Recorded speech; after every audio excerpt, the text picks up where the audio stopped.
नमस्कार प्यारे बच्चों, एक बार फिर से स्वागत है आप सबका आपके अपने इस ऑनलाइन प्लेटफॉर्म वीर कॉन्सेप्ट पे। कैसे हो आप सब?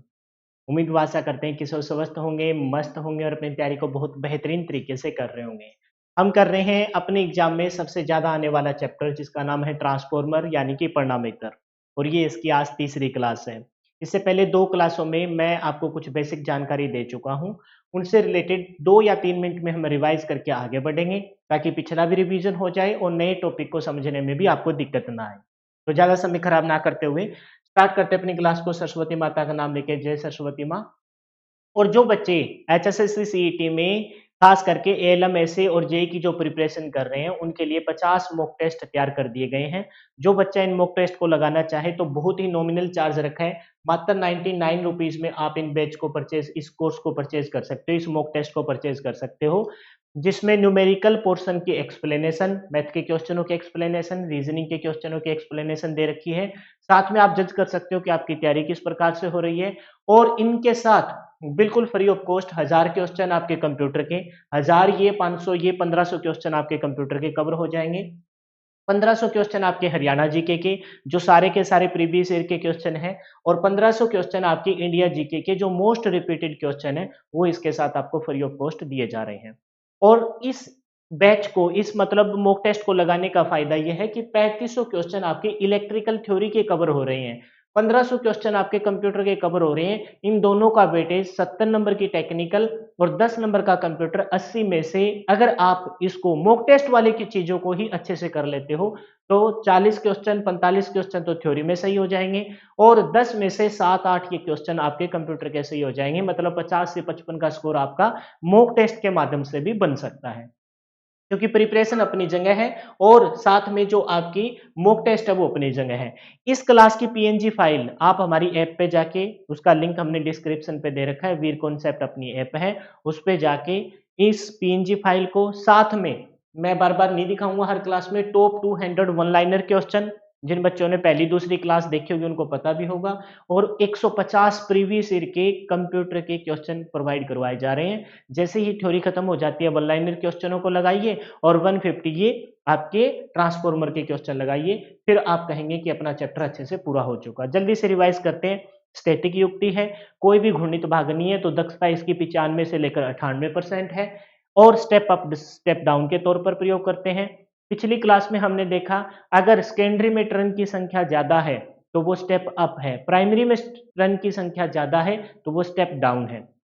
सिर्फ और सिर्फ एसी पे ऑपरेट होता है, डीसी पे ऑपरेट नहीं होता, क्योंकि डीसी में इसकी प्राइमरी वाइंडिंग जल जाएगी। आपने देखा जिस साइड आपके जो सिद्धांत रहता है वो आपका कौन सा रहता है, अनोन्य प्रेरण, सह प्रेरण, पारस्परिक प्रेरण, या फिर आपके ये 3 शब्द ना मिले तो विद्युत चुम्बकीय प्रेरण के सिद्धांत पर ये काम करता है। मोटा मोटा हमने पढ़ा कि जहां पर आपकी प्राइमरी वाइंडिंग होती है उसको एसी सप्लाई दी जाती है, जहां पर आपकी सेकेंडरी वाइंडिंग होती है उस पर लोड कनेक्ट होता है। जब प्राइमरी वाइंडिंग को आप विद्युत सप्लाई दोगे, एसी सप्लाई दोगे, तो इसमें एक खुद का एक अपोजिट बिल पैदा हो जाएगा, उसको बोलेंगे स्वप्रेरित विद्युत वाहक बल पैदा हो जाएगा। उसका फॉर्मूला मैंने आपको याद करवा दिया था।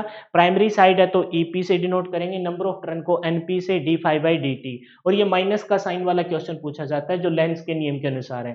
ठीक उसी प्रकार से ये सेकेंडरी में पैदा हो जाता है। अगर सेकेंडरी वाले वोल्टेज को प्राइमरी वाले वोल्टेज से डिवाइड कर देते हैं, ट्रांसफॉर्मिंग रेशियो के बन जाता है। और ट्रांसफॉर्मिंग रेशियो के 3 मान हमें ध्यान रखने हैं।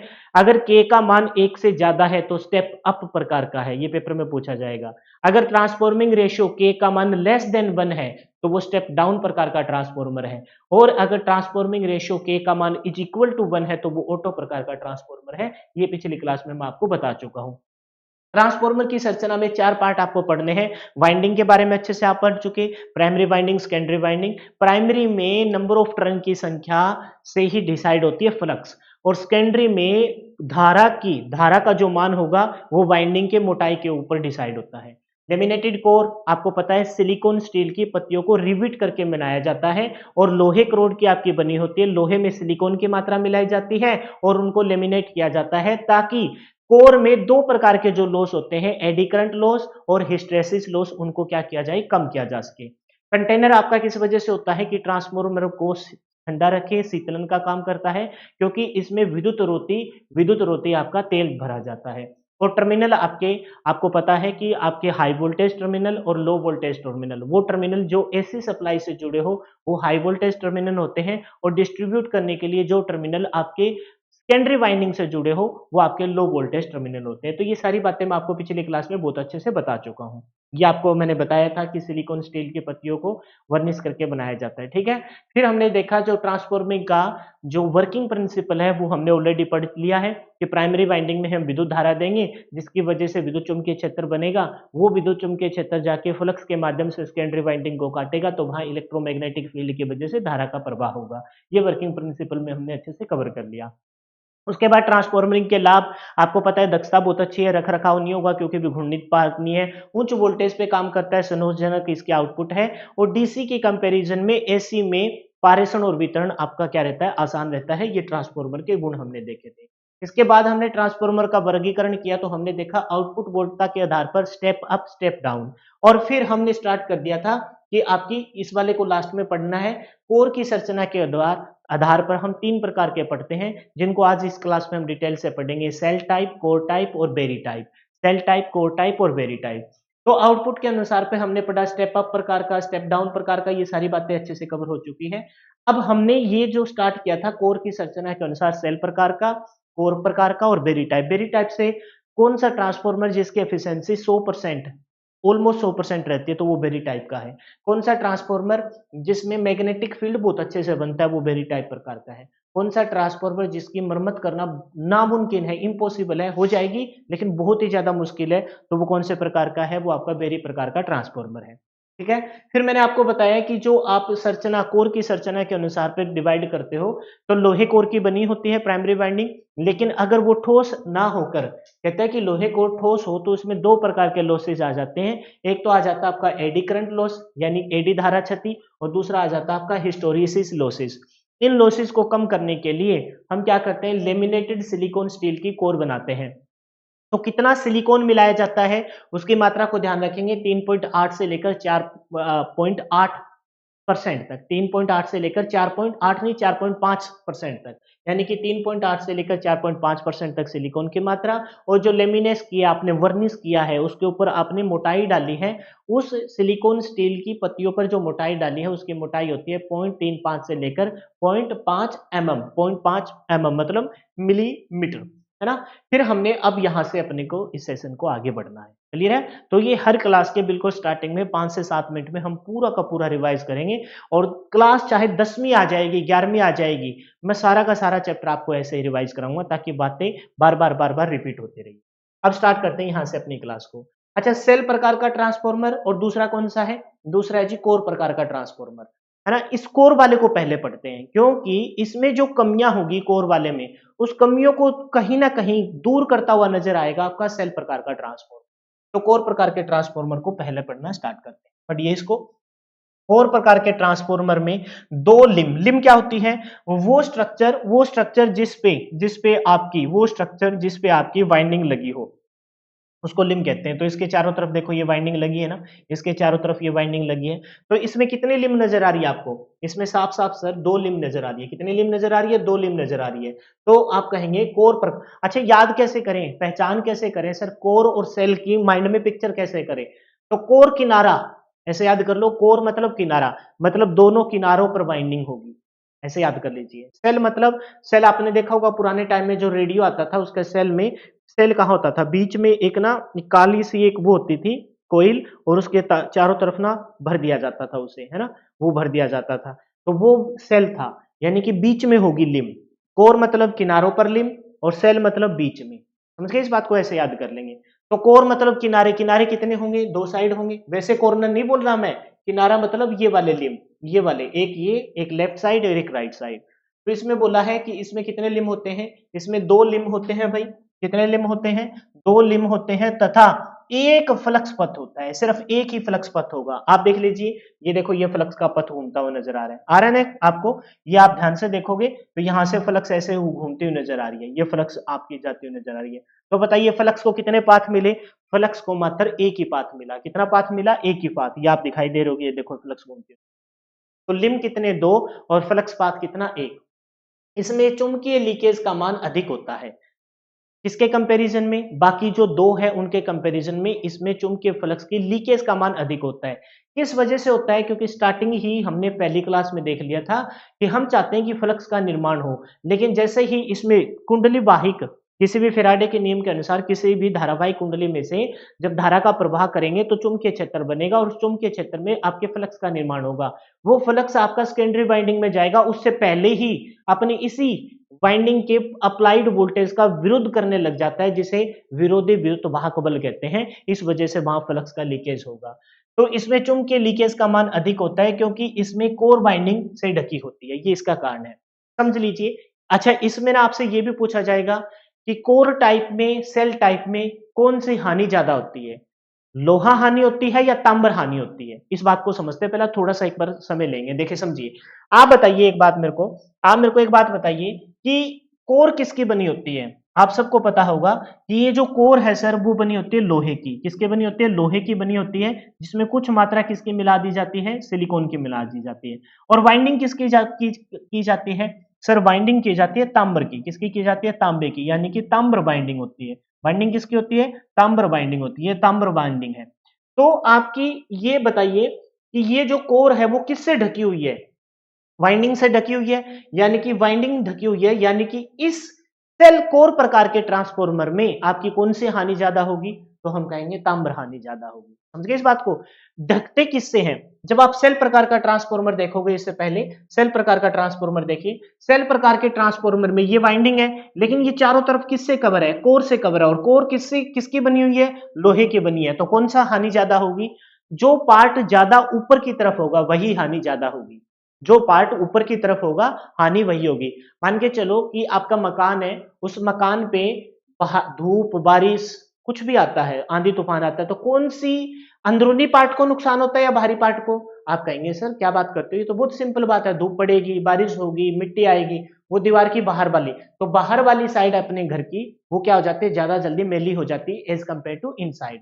तो ठीक उसी प्रकार से हानि भी कौन सी होगी? वहां हानि ज्यादा होगी जो बाहर की तरफ होगा। तो आपने देखा कोर प्रकार के जो ट्रांसफॉर्मर है, इसमें वाइंडिंग बाहर की तरफ है। ये देखो वाइंडिंग किसकी बनी होती है? तांबर की। तो कौन सी हानि ज्यादा होगी? ताम्र हानि ज्यादा होगी। जबकि सेल प्रकार के ट्रांसफॉर्मर में आप देखोगे तो इसमें वाइंडिंग अंदर की तरफ है और बाहर से किसको कवर कर रखा है? बाहर कोर से कवर कर रखा है। कोर किसकी बनी होती है? लोहे की। तो इसमें कौन सी हानि होगी? लोहे हानि ज्यादा होगी। क्लियर है भाई? तो इसने बोला कि इस ट्रांसफॉर्मर में, कोर प्रकार के ट्रांसफॉर्मर में आपकी लीकेज ज्यादा है। किस वजह से? क्योंकि क्योंकि क्या बोला इसने? रीजन क्या दिया है? चूंकि लीकेज का मान अधिक होता है क्योंकि इसमें कोर बाइंडिंग से ढकी होती है। कोर, ये वाली कोर, ये वाली कोर, ये अंदरूनी कोर किससे ढकी है? इस वाइंडिंग से ढकी है, इस वाइंडिंग से ढकी होती है। ठीक है। इसमें चुंबकीय लीकेज फ्लक्स को कम करने के लिए कोर की दोनों भुजाओं पर प्राथमिक वाइंडिंग तथा इसके ऊपर द्वितीय वाइंडिंग स्थापित की जाती है। समझिए इस बात को। आप ध्यान से देखो, एक आपको ग्रीन कलर की नजर आ रही है, ये देखो ग्रीन कलर की नजर आ रही है, आपको दिखाई दी ये पट्टी? मैं थोड़ा सा मार्कर से भी इंडिकेट कर दूं इसको। आपको दो पट्टी नजर आ रही है, एक तो देखो ये ग्रीन कलर की पट्टी, ये ग्रीन कलर की पट्टी नजर आ रही है ना? ये ग्रीन कलर की पट्टी। तो ये ग्रीन कलर की पट्टी पता है क्या बता रही है? यहां से देखो, लो वोल्टेज प्राइमरी बाइंडिंग, ये एलवी लिख रखा है ना, यानी कि लो वोल्टेज प्राइमरी बाइंडिंग। और इसके ऊपर क्या चढ़ा दी गई? इसके ऊपर चढ़ा दी गई हाई वोल्टेज प्राइमरी बाइंडिंग। कौन सी बाइंडिंग चढ़ा दी गई? हाई वोल्टेज प्राइमरी बाइंडिंग चढ़ा दी गई। ये देखो ये हाई वोल्टेज प्राइमरी बाइंडिंग इसके ऊपर। कहने का मतलब ये है कि इसमें जो फ्लक्स लीकेज हो रही है, फ्लक्स लीकेज किस वजह से हो रही है? क्योंकि वाइंडिंग बाहर की तरफ है और कोर अंदर की तरफ है। कोर अंदर की तरफ है तो जितना फ्लक्स बना था वो उस सारा का सारा फ्लक्स आगे नहीं गया, इस वजह से फ्लक्स आपका लीकेज हो गया। इस लीकेज को कम करने के लिए प्राइमरी के ऊपर सेकेंडरी चढ़ा देंगे। प्राइमरी के ऊपर क्या चढ़ा दी जाएगी? सेकेंडरी वाइंडिंग चढ़ा दी जाएगी। तो चुंबकीय लीकेज फ्लक्स को कम करने के लिए कोर की दोनों भुजाओं पर प्राइमरी वाइंडिंग तथा इसके ऊपर द्वितीय वाइंडिंग स्थापित की जाती है। यानी कि low primary winding, low voltage primary, फिर हाई वोल्टेज प्राइमरी। प्राइमरी के ऊपर सेकेंडरी नहीं चढ़ा रहे, कहीं तुम सोच लो कि प्राइमरी के ऊपर इधर। ये सारा का सारा पोर्शन किसका है? प्राइमरी साइड का है। ये सारा का सारा पोर्शन किसका है? प्राइमरी वाइंडिंग का है। कौन सी साइड का है? प्राइमरी वाइंडिंग है ये। इस साइड कौन सी है? ये है सेकेंडरी वाइंडिंग। तो भाई लीकेज ना हो, लीकेज हुई किस वजह से है? क्योंकि कोर अंदरूनी रह गई, कोर अंदरूनी रह गई, कुछ फ्लक्स ऊपर की तरफ बना, वो लॉस हो गया। तो फ्लक्स का लॉस ना हो, तो जैसे मान के चलो आप चाहते हो कि भाई कभी कभार ऐसे होता है ना कि भाई यार 2 पॉलीथीन दे दो, एक फट जाएगा तो दूसरा तो बचा लेगा, समझ गए इस बात को। तो ठीक उसी प्रकार से प्राइमरी वाइंडिंग में आपने लो वोल्टेज प्राइमरी वाइंडिंग लगाई अंदर की तरफ, ये लगा दी, उसका कुछ लीकेज हुआ, उस लीकेज को रोकने के लिए हाई वोल्टेज प्राइमरी वाइंडिंग आपने बाहर की तरफ लगा दी। ठीक उसी प्रकार से सेकेंडरी में आपने क्या देखा, पहले लो वोल्टेज प्राइमरी वाइंडिंग लगाई, है ना, सॉरी सेकेंडरी वाइंडिंग लगाई, फिर हाई वोल्टेज सेकेंडरी वाइंडिंग लगा दी, किसको रोकने के लिए, फ्लक्स को, फ्लक्स की लीकेज क्यों, क्योंकि कोर अंदरूनी रह गई, कुछ फ्लक्स बाहर से बनी, वो बाहर की तरफ निकलेगी, उसको रोकने के लिए।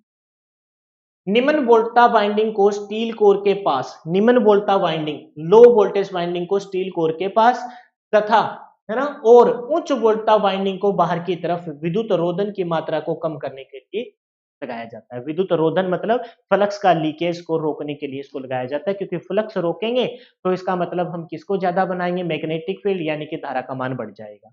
क्लियर होगी ये बात, क्लियर है ये बात। सेल प्रकार के कोर प्रकार के में हमने पहले कोर प्रकार का, कोर मतलब कॉर्नर, कॉर्नर पर वाइंडिंग होगी, primary winding secondary winding corner पर होगी, वहां पर फ्लक्स का लीकेज होगा, क्यों, क्योंकि कोर अंदर की तरफ है, वाइंडिंग बाहर की तरफ है। फिर फ्लक्स के लीकेज को रोकने के लिए पहले लो वोल्टेज फिर हाई वोल्टेज प्राइमरी वाइंडिंग, ठीक उसी प्रकार से सेकेंडरी के side low voltage secondary winding और उसके ऊपर हाई वोल्टेज सेकेंडरी वाइंडिंग का हमने वाइंडिंग बांध दी।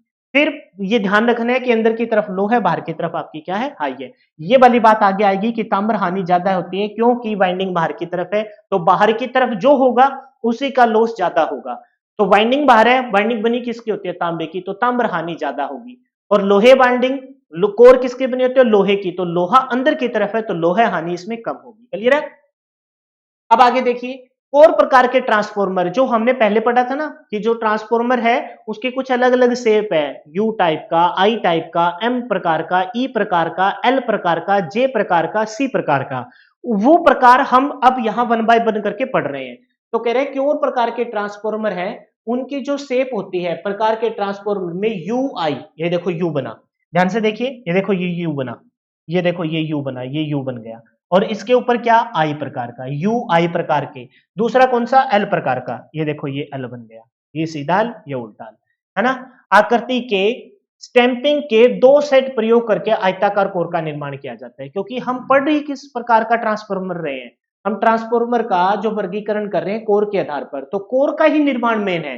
तो कोर का निर्माण यू और आई प्रकार के 2 सेट को बना के, खोल बना के कर दिया, या फिर 2 एल प्रकार के खोल बनाकर हमने निर्माण कर दिया, किसका, हमने निर्माण कर दिया है भाई अपने इस ट्रांसफॉर्मर का, जिसका नाम क्या है, कोर प्रकार का ट्रांसफॉर्मर, कोर प्रकार का ट्रांसफॉर्मर। तो कोर प्रकार के ट्रांसफॉर्मर में जो मोटी मोटी बात थी वो एक बार फिर से कवर करते हैं। कोर मतलब कॉर्नर, कॉर्नर पर वाइंडिंग होगी, कॉर्नर पर वाइंडिंग होगी, ठीक है, वाइंडिंग बाहर की तरफ होगी और कोर अंदर की तरफ होगी, तो क्या होगा, फ्लक्स का लीकेज होगा, क्योंकि कोर तो अंदर रहेगी, कोर ही तो फ्लक्स को आगे पहुंचाती है, प्राथमिक पार्ट से सेकंड पार्ट की तरफ पहुंचाती है। तो कोर बाहर की तरफ नहीं है, अंदर की तरफ है, तो लीकेज होगी। लीकेज को रोकने के लिए वाइंडिंग के ऊपर वाइंडिंग चढ़ा देंगे, जैसे 2 पॉलीथीन लेना, अंदर की तरफ लो वोल्टेज, कोर की साइड लो वोल्टेज वाइंडिंग, और फिर बाहर की तरफ हाई वोल्टेज वाइंडिंग, किसको रोकने के लिए, फ्लक्स के लीकेज को रोकने के लिए। फिर हमने देखा कि भाई इसमें जो हानि होगी, जो आगे आएगा पॉइंट, हानि वो होगी जो बाहर की तरफ होगा, बाहर की तरफ क्या होगा, तांबा होगा, तो ताम्र हानि ज्यादा होगी, क्योंकि वाइंडिंग तांबे की बनी होती है और कोर आपकी लोहे की बनी होती है, तो लोहा हानि आपकी कम होगी। फिर इसकी शेप कैसे हो सकती है, यू और उसके ऊपर आई, या फिर एल और एल प्रकार की इसकी शेप हो सकती है। क्लियर है भाई। अब बात करते हैं सेल प्रकार के ट्रांसफॉर्मर, किसकी बात करते हैं, सेल प्रकार के ट्रांसफॉर्मर, सेल प्रकार के ट्रांसफॉर्मर पढ़िए। अच्छा, लिम कितनी थी उसमें, उसमें 2 लिम थी, 2 लिम थी, और चुंबकीय पाथ 1 था। सेल प्रकार के, कोर प्रकार के ट्रांसफॉर्मर में आपने देखा लिम कितनी है, लिम आपने देखा कि 2 है, ये रही 2, और चुंबकीय फ्लक्स के लिए पाथ कितना है, 1 है, चुंबकीय फ्लक्स के लिए पाथ क्या है, 1 है, और इसमें फ्लक्स लीकेज तीनों प्रकार के, कौन कौन से, कोर की संरचना के अनुसार 3 प्रकार के हैं, सेल, फिर कोर, फिर बेरी टाइप, इन तीनों में सबसे ज्यादा लीकेज किसमें होती है, कोर प्रकार के ट्रांसफॉर्मर में। अब देखते हैं सेल प्रकार के ट्रांसफॉर्मर, पढ़िए इसको। इसमें 3 लिम होती है भाई, देख लीजिए, पहली लिम ये रही, दूसरी लिम ये रही, तीसरी लिम ये रही, ठीक है। फिर कहता है तथा मध्य लिम पर, बीच वाली लिम का जो क्षेत्रफल होता है अन्य 2 लिम्बों के कंपैरिजन में क्या होता है, अधिक होता है। का क्षेत्रफल अधिक क्यों है, क्योंकि इसी लिम के ऊपर प्राइमरी वाइंडिंग आनी है, इसी लिम के ऊपर सेकेंडरी वाइंडिंग आनी है। देखने में तो सुंदर सुंदर लग रहा है, ऊपर प्राइमरी नीचे सेकेंडरी, लेकिन एक्चुअल में जब इसका स्ट्रक्चर बनाया जाता है ना, तो बड़ा कॉम्प्लिकेटेड स्ट्रक्चर होता है, और सबसे ज्यादा कॉम्प्लिकेटेड स्ट्रक्चर किसका होता है? बेरी प्रकार का। लेकिन उसमें दूसरे नंबर पर अगर मुश्किल कोई स्ट्रक्चर है तो इसी का है, क्योंकि प्राइमरी भी वही स्थापित करनी है और सेकेंडरी भी वही स्थापित करनी है। समझ गए आपको? ठीक है, फिर कहता है कि इसमें लिम होते हैं, लिम संख्या में कितने हैं? लिम की संख्या 3 है, और चुंबकीय पथ जो पाथ रहेगा मध्य वाली लिम पर आप क्या स्थापित करोगे? आप बाइंडिंग स्थापित करोगे, है ना। इसका क्षेत्रफल इन दोनों लिम के, देख भी सकते हो इसकी चौड़ाई ज्यादा है इन दोनों के कंपैरिजन में, तो इसका क्षेत्रफल ज्यादा होता है। अच्छा, इसमें चुंबकीय पाथों की संख्या कितनी होती है? चुंबकीय पाथों की संख्या इसमें 2 होती है। सर 2 का है, जरा बताइए। देखिए एक पाथ तो ये बना भाई, ठीक है, दूसरे मार्कर से लेते हैं। एक पाथ तो ये बना, ये बन गया पहला पाथ चुंबकीय पाथ, और एक पाथ ये बना, ये बन गया दूसरा। तो 2 चुंबकीय पाथ आपको नजर आएंगे, 2 चुंबकीय पाथ आपको नजर आएंगे ऐसे, और ये दूसरा, उल्टा बोल घुमा दिया पेन तो मैंने, ऐसे ये पहला हो गया और फिर ये दूसरा हो गया। समझ गए? तो कितने चुंबकीय पाथ रहते हैं? 2, और लिम की संख्या कितनी है? 3। लिम की संख्या क्या होती है? लिम वो होते हैं जहां पर लिम बने किसके होते हैं? कोर किसकी बनी होती है? सॉरी, लिम मतलब कोर समझते हो ना, जिसपे वाइंडिंग की जाती है। लेकिन इसमें वाइंडिंग बाहर वाली पे ना करके बीच वाली पे कर देते हैं, और ये बन जाता है सेल प्रकार का। कोर वाले में बाहर कॉर्नर पर, समझ गए? लिम कितने इसमें? 3, जबकि कोर वाले में लिम 2। वहां चुंबकीय पाथ 1, यहाँ चुंबकीय पाथ 2, क्योंकि बीच में से एक स्ट्रक्चर और बन जाएगा। आगे बढ़िए। इसमें बाइंडिंग मध्य लिम पर स्थापित की जाती है, जो कोर द्वारा ढकी जाती है। ये रही बाइंडिंग। तो अब बताइए कोर किसकी बनी होती है? सर कोर बनी होती है लोहे की। कोर किसकी बनी होती है? लोहे की बनी होती है। लोहे की अगर कोर बनी है, और वो लोहे की कोर किससे ढकी गई? कोर बन गई लोहे की। और बाइंडिंग किसकी बनी होती है? बाइंडिंग बनी होती है सर तांबर की। किसकी बनी होती है? तांबर की बाइंडिंग होती है, तांबे की बाइंडिंग होती है। तो आप बताइए बाहर की तरफ कौन है? ये तो अंदर की तरफ हो गया, बाहर की तरफ कौन है? सर बाहर की तरफ कोर है। तो बताइए कौन सा हानि ज्यादा होगी? तो अब हम ध्यान रखेंगे कि इसमें लोहा हानि, क्योंकि कोर बाहर की तरफ है, लोहा हानि, है ना, लोहा हानि ज्यादा होगी किससे? ताम्र हानि से। यार ये दोनों ही शब्द मैं गलत लिख रहा हूं ना मेरे ख्याल से, ताम्र हानि से। लोहा हानि ज्यादा होगी किससे? ताम्र हानि से। ये पॉइंट आगे आएगा, लेकिन फिलहाल मैंने बता दिया क्यों है रीजन, क्योंकि लोहा कोर बाहर की तरफ है। कोर बनी होती है किससे? कोर बनी होती है जी लोहे से। और आपकी जो वाइंडिंग होती है वो किससे बनी होती है? तांबे से। जो चीज बाहर की तरफ होगी लॉस उसी का होगा। तो कोर बाहर की तरफ है तो लोहे हानि ज्यादा होगी। ठीक है, तो लिख रखा है इसमें बाइंडिंग मध्य लिंब पर स्थापित की जाती है, जो कि कोर के द्वारा ढकी जाती है। कोर लोहे की है तो लोहे हानि ज्यादा होगी। इस प्रकार के संयोजन में बाइंडिंग कोर द्वारा ढके रहने के कारण लीकेज फ्लक्स का मान कम रहता है। यानी कि फ्लक्स बनता किस में है? फ्लक्स बनता है धारावाहिक कुंडली में, है ना, चुंबकीय क्षेत्र बनता है धारावाहिक कुंडली में, और वहां से फिर फ्लक्स का निर्माण होगा। उस फ्लक्स को रास्ता देने के लिए हम किसका यूज करते हैं? कोर का यूज करते हैं। अब मान के चलो यहां पर कोई फ्लक्स बनी, और वो फ्लक्स निकलना चाहेगी बाहर, तो निकल पाएगी क्या? जैसे बाहर निकलेगी तो कौन मिल जाएगी उसको? कोर मिल जाएगी। और कोर वो रास्ता है, कोर वो जरिया है जिसके माध्यम से हम इस फ्लक्स को प्राइमरी से किस में पहुंचा सकते हैं? Secondary winding. और यहाँ तो एक पे ही है, तो यहां से फ्लक्स, ज्यादातर फ्लक्स यहाँ चलती रहेगी, मैग्नेटिक फील्ड बनता रहेगा, चलता रहेगा, मैग्नेटिक फील्ड बनता रहेगा, चलता रहेगा। और कोई बाहर जाने की कोशिश भी करेगी तो वो इस कोर में से घूम फिर के वापिस किस में आ जाएगी? इसी में आ जाएगी। समझ गए इस बात को? तो कह रहा है कि इसमें कोर प्रकार का ट्रांसफॉर्मर था, तो उसमें वाइंडिंग बाहर की तरफ थी, चुंबकीय क्षेत्र बना, फ्लक्स बनी, तो बाहर से बाहर की तरफ निकलना चाह रही थी, तो हमने उसके ऊपर एक के ऊपर एक और लगा दी, लो वोल्टेज फिर एक हाई वोल्टेज। लेकिन इसमें फ्लक्स लीकेज जा ही नहीं सकती, क्योंकि पहली बात तो एक ही लिंब पर दोनों है। फिर भी अगर जाने की कोशिश करेगी तो बाहर किसका घेरा है? कोर का घेरा है। और कोर की खास बात यह है कि जैसे लिंब कोर ने देखा फ्लक्स को, देखा इधर इधर इधर, फ्लक्स को देखा इधर, तेरे को बाहर नहीं जाने देंगे, चल वापिस चल के घुमा फिरा के इसको कहां भेज दिया? वापिस भेज दिया इसको वहीं जहां पर इसकी जरूरत थी, यानी कि सेंट्रल लिंब पे।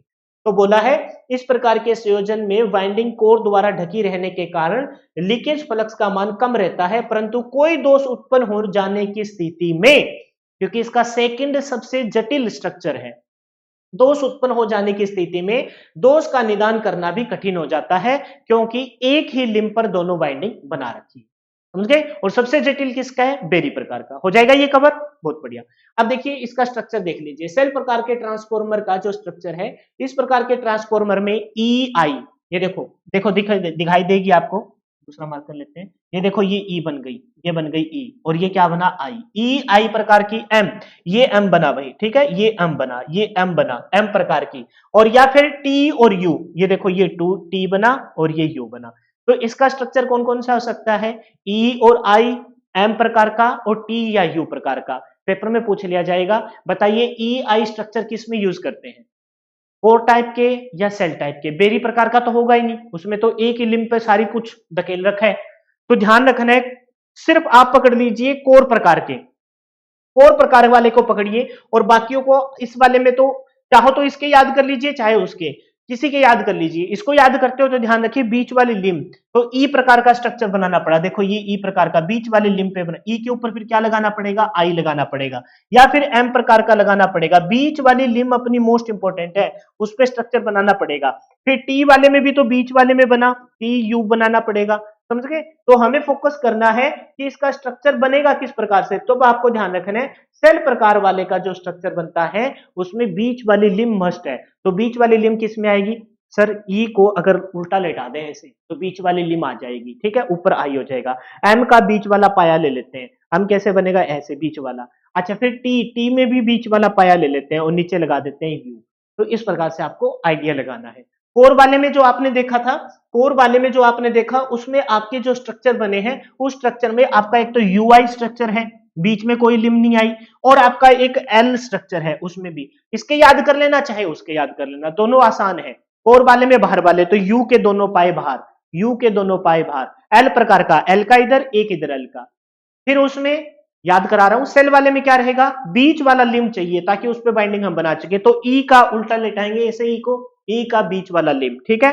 फिर आपने एम प्रकार का, तो एम में भी बीच का आएगा, एम प्रकार में एम में भी बीच का आएगा। और फिर टी में टी और नीचे फिर टी और नीचे फिर आपका ये यू, तो टी में भी बीच का आएगा। यू वाले, कोर वाले में कॉर्नर वाले तो यू से बना, यू से बना, ऊपर आई लगा देंगे, और एल से बना, एक एल ऐसे और एक एल ऐसे हो जाएगा। ध्यान से भी ध्यान रहेगी, बाकी एक बार फिर से बोर्ड पे हम लिख देंगे तो कोई मुश्किल नहीं होगा। तो बोलता है कि इसके स्ट्रक्चर में हम ई आई टी यू, है ना, ई आई एम और टी प्रकार के प्रयोग करते हैं। दोहरी आयताकार कोर से तैयार किए जाते हैं। इस प्रकार के ट्रांसफॉर्मर सिंगल फेज सप्लाई में वोल्टेज को उच्चायन या अपचायन करने के लिए प्रयोग किए जाते हैं। यानी कि सेल प्रकार के जो ट्रांसफॉर्मर होते हैं वो स्टेप अप या स्टेप डाउन प्रकार की प्रयोग में लाए जाते हैं, उच्चायन या अपचायन। ये कोई खास इंपॉर्टेंट पॉइंट नहीं है क्योंकि ये पॉइंट उसमें भी है और इसमें भी है। हाँ, लेकिन आपका स्टेप अप और स्टेप डाउन उसमें पूछे जाते हैं कि थ्री फेज का कैसा संयोजन करते हैं। स्टेप अप रिवाइज करेंगे इधर ही मेरे साथ। स्टेप अप में, अप मतलब वोल्टेज बढ़ाना, वोल्टेज कौन बढ़ाएगा, डेल्टा, तो star delta. Step down, down मतलब वोल्टेज कम करना, वोल्टेज कम कौन करेगा, क्योंकि स्टार हमें वोल्टेज डाउन करना है तो पहले प्राइमरी में वोल्टेज ज्यादा रहेगी तो डेल्टा, और डाउन करना है तो स्टार, वो संयोजन काम किए। यहां तो बस ध्यान रखना कि सेल टाइप का है तो स्टेप अप स्टेप डाउन दोनों प्रकार के यूज किए जा सकते। बोलो भाई क्लियर हो गया, दोनों क्लियर हुए, सेल प्रकार का और कोर प्रकार का। कोर में कॉर्नर, कोर में कॉर्नर, कॉर्नर है तो बाइंडिंग बाहर की तरफ होगी, बाइंडिंग बाहर की तरफ होगी, फ्लक्स का लीकेज होगा, उसको रोकने के लिए बाइंडिंग के ऊपर बाइंडिंग चढ़ाएंगे। अंदर की तरफ लो वोल्टेज, बाहर की तरफ हाई वोल्टेज, प्राइमरी में भी यही, सेकेंडरी में। अच्छा फिर एक क्वेश्चन आगे आएगा कि इसमें कौन सी चीज बाहर की तरफ है, वाइंडिंग बाहर की तरफ है। वाइंडिंग किसकी बनी होती है, तांबे की, इस वजह से ताम्र हानि ज्यादा होगी एज कंपेयर टू लोहे हानि। फिर इसमें ध्यान रखना है जो सेब लिम कितने हैं, कोर वाले में लिम कितने हैं, 2 है, और चुंबकीय फ्लक्स का पाथ कितना है, 1 है।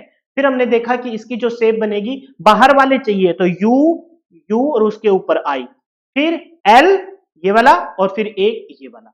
अच्छा कोर खत्म हुआ। फिर सेल वाले में हमने देखा, सेल वाले में बीच वाले पाए पे, तो बीच वाला लिम कितनी हो गई, 3 हो गई, चुंबकीय पाथ कितने हो जाएंगे, 2 हो जाएंगे। फिर हमने देखा कि भाई इसकी सेप क्या क्या बन सकती है। अच्छा फिर एक और सुन लो, बाहर की तरफ कौन है, कोर है, तो क्या फ्लक्स का लीकेज होगा, नहीं होगा, क्योंकि लीकेज होगा भी तो बाहर कोर है, कोर उसको वापस खींच के बीच वाले सेंट्रल लिंब पर भेज देगी जहां पर आपकी वाइंडिंग है। इस वजह से सेल प्रकार के ट्रांसफॉर्मर में फ्लक्स लीकेज कम होता है as compare to core type के ट्रांसफॉर्मर। लेकिन सबसे ज्यादा कम किसमें होता है, बेरी टाइप के, क्योंकि उसमें तो सारा कुछ एक पे ही कर रखा है, ठीक है। अच्छा फिर इसमें एक चीज और ध्यान दी हमने कि बाहर की तरफ क्या है, कोर, कोर किसकी बनी होती है, लोहे की, तो लोहा हानि ज्यादा है, और लोहे हानि को कम करने के लिए 2 प्रकार के हम सॉल्यूशन करते हैं। दो प्रकार की हानि होती है, एडी करंट लॉस और दूसरा कौन सा है, हिस्टोरिसिस लॉस। एडी करंट के लॉस और हिस्टोरिसिस करंट के लॉस के लिए हम एक तो सिलिकॉन की मात्रा मिलाते हैं, कितनी 3.8 से लेकर 4.5 और परसेंट में, और उसकी लेमिनेट करते हैं कितना, ये सारे क्वेश्चन रिपीट होने वाले हैं, 0.35 से लेकर 0.5 mm तक। क्लियर है। अच्छा, फिर लास्ट पॉइंट इसमें, इसकी शेप कैसी हो सकती है सेल प्रकार के, बीच वाला लिम लेना है सर, बीच वाला, तो उल्टा ई को लेटा देंगे बीच वाला लिम और ऊपर आई आई बिठा देंगे। बीच वाला लिम लेना है तो बीच में अम ले लेंगे, अम बाल का पाया ले लेंगे ऐसे, ठीक है। और बीच वाला लिम लेना है तो हम क्या लेंगे, टी ले लेंगे सर, टी, टी वाला बीच वाला लिम, और बाहर में क्या ले लेंगे, बाहर की तरफ हम क्यू ले लेंगे। क्लियर है भाई, हो जाएगा मेरे ख्याल से, ये अच्छे से क्लियर हो गया। अब कंपेरेटिवली हमें पढ़ना है कि इन दोनों प्रकार के ट्रांसफॉर्मर में क्या क्या अंतर है, और ये सारी वही बात है जो मैं आपको ऑलरेडी बता चुका हूं, कोई नई बात नहीं आएगी, सारी बात मैं आपको बता चुका हूं, लेकिन ये एग्जाम पॉइंट से बहुत ज्यादा इंपॉर्टेंट है। सबसे पहले देखते हैं जी वाइंडिंग। वाइंडिंग कोर की दोनों भुजाओं पर स्थापित होती है, कोर की दोनों भुजाओं के ऊपर स्थापित होती है, कोर की मध्य भुजा पे स्थापित होती है। बताइए क्या ये पॉइंट आपको बताने की जरूरत है क्या, क्योंकि इस पॉइंट पे तो हम इतनी सारी चर्चा ऑलरेडी कर चुके हैं।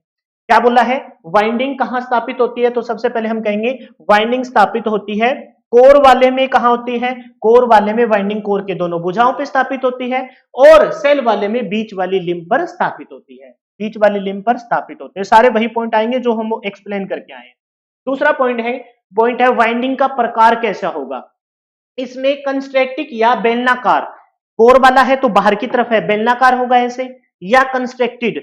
बस आपको एक ध्यान रखना है, ये शब्द यहां बेलनाकार है, और यहां जो होगा बीच में से दबाया जाएगा, दबाया जाएगा तो सैंडविच या डिस्क प्रकार का है। देख लीजिए डायग्राम से और अच्छे से क्लियर होगा, ध्यान से देखिए, ये देखो ये बेलनाकार शेप हो गई है ना, ये बेलनाकार शेप होगी, और इसमें ऐसे दबाया है। सैंडविच खाई है ना आपने, सैंडविच के दो ब्रेड, मतलब ब्रेड एग्जांपल समझ में आ जाए, बर्गर तो खाया ही होगा, उसमें ऐसे दो के बीच में कुछ चीजों को ऐसे पिंच किया जाता है, तो इसकी जो वाइंडिंग की जो आकृति रहेगी, वाइंडिंग का प्रकार रहेगा, इसमें ध्यान रखना बेलनाकार, ये नाम याद करो तो बहुत अच्छी बात है। कंस्ट्रक्टिव या बेलनाकार प्रकार की वाइंडिंग का प्रयोग किया जाता है, इसमें सैंडविच या डिस्क प्रकार की वाइंडिंग का प्रयोग किया जाता है। याद कैसे करेंगे, कोर मतलब बाहर, बाहर है तो ऐसे बेलनाकार, बाहर है तो ऐसे, बाहर मतलब बेलनाकार, और उसमें दूसरे में कौन सा है, दूसरा है जी अपना सेल टाइप का, सेल मतलब बीच में, बीच मतलब दबा के, बीच में दबा के, बीच में दबा के, सैंडविच प्रकार। फिर उसके बाद जो पॉइंट है वो है जी आपकी, क्या पूछा है, इसने कहा है कि बताइए कि कॉपर वाइंडिंग कहां होगी, कॉपर वाइंडिंग आपको कहां नजर आएगी, तो आपको पता है कि जो वाइंडिंग है वो कॉपर वाइंडिंग, कॉपर वाइंडिंग किसमें रहेगी, इसमें अधिक तांबर आवश्यकता होती है, क्योंकि कोर वाइंडिंग द्वारा घिरी होती है। ये पॉइंट कौन सा आ गया सर, ये पॉइंट तो आपने नहीं बताया, अरे बताया, आपने सुना होगा, ध्यान से देखिए। कोर प्रकार के ट्रांसफॉर्मर में वाइंडिंग कहां होगी, बाहर की तरफ होगी, बाहर की तरफ है क्या चीज, वाइंडिंग, वाइंडिंग किसकी बनी होती है, तांबे की, तो ज्यादा तांबे की जरूरत होगी, तो लिख रखा है इसमें अधिक तांबर की आवश्यकता होगी।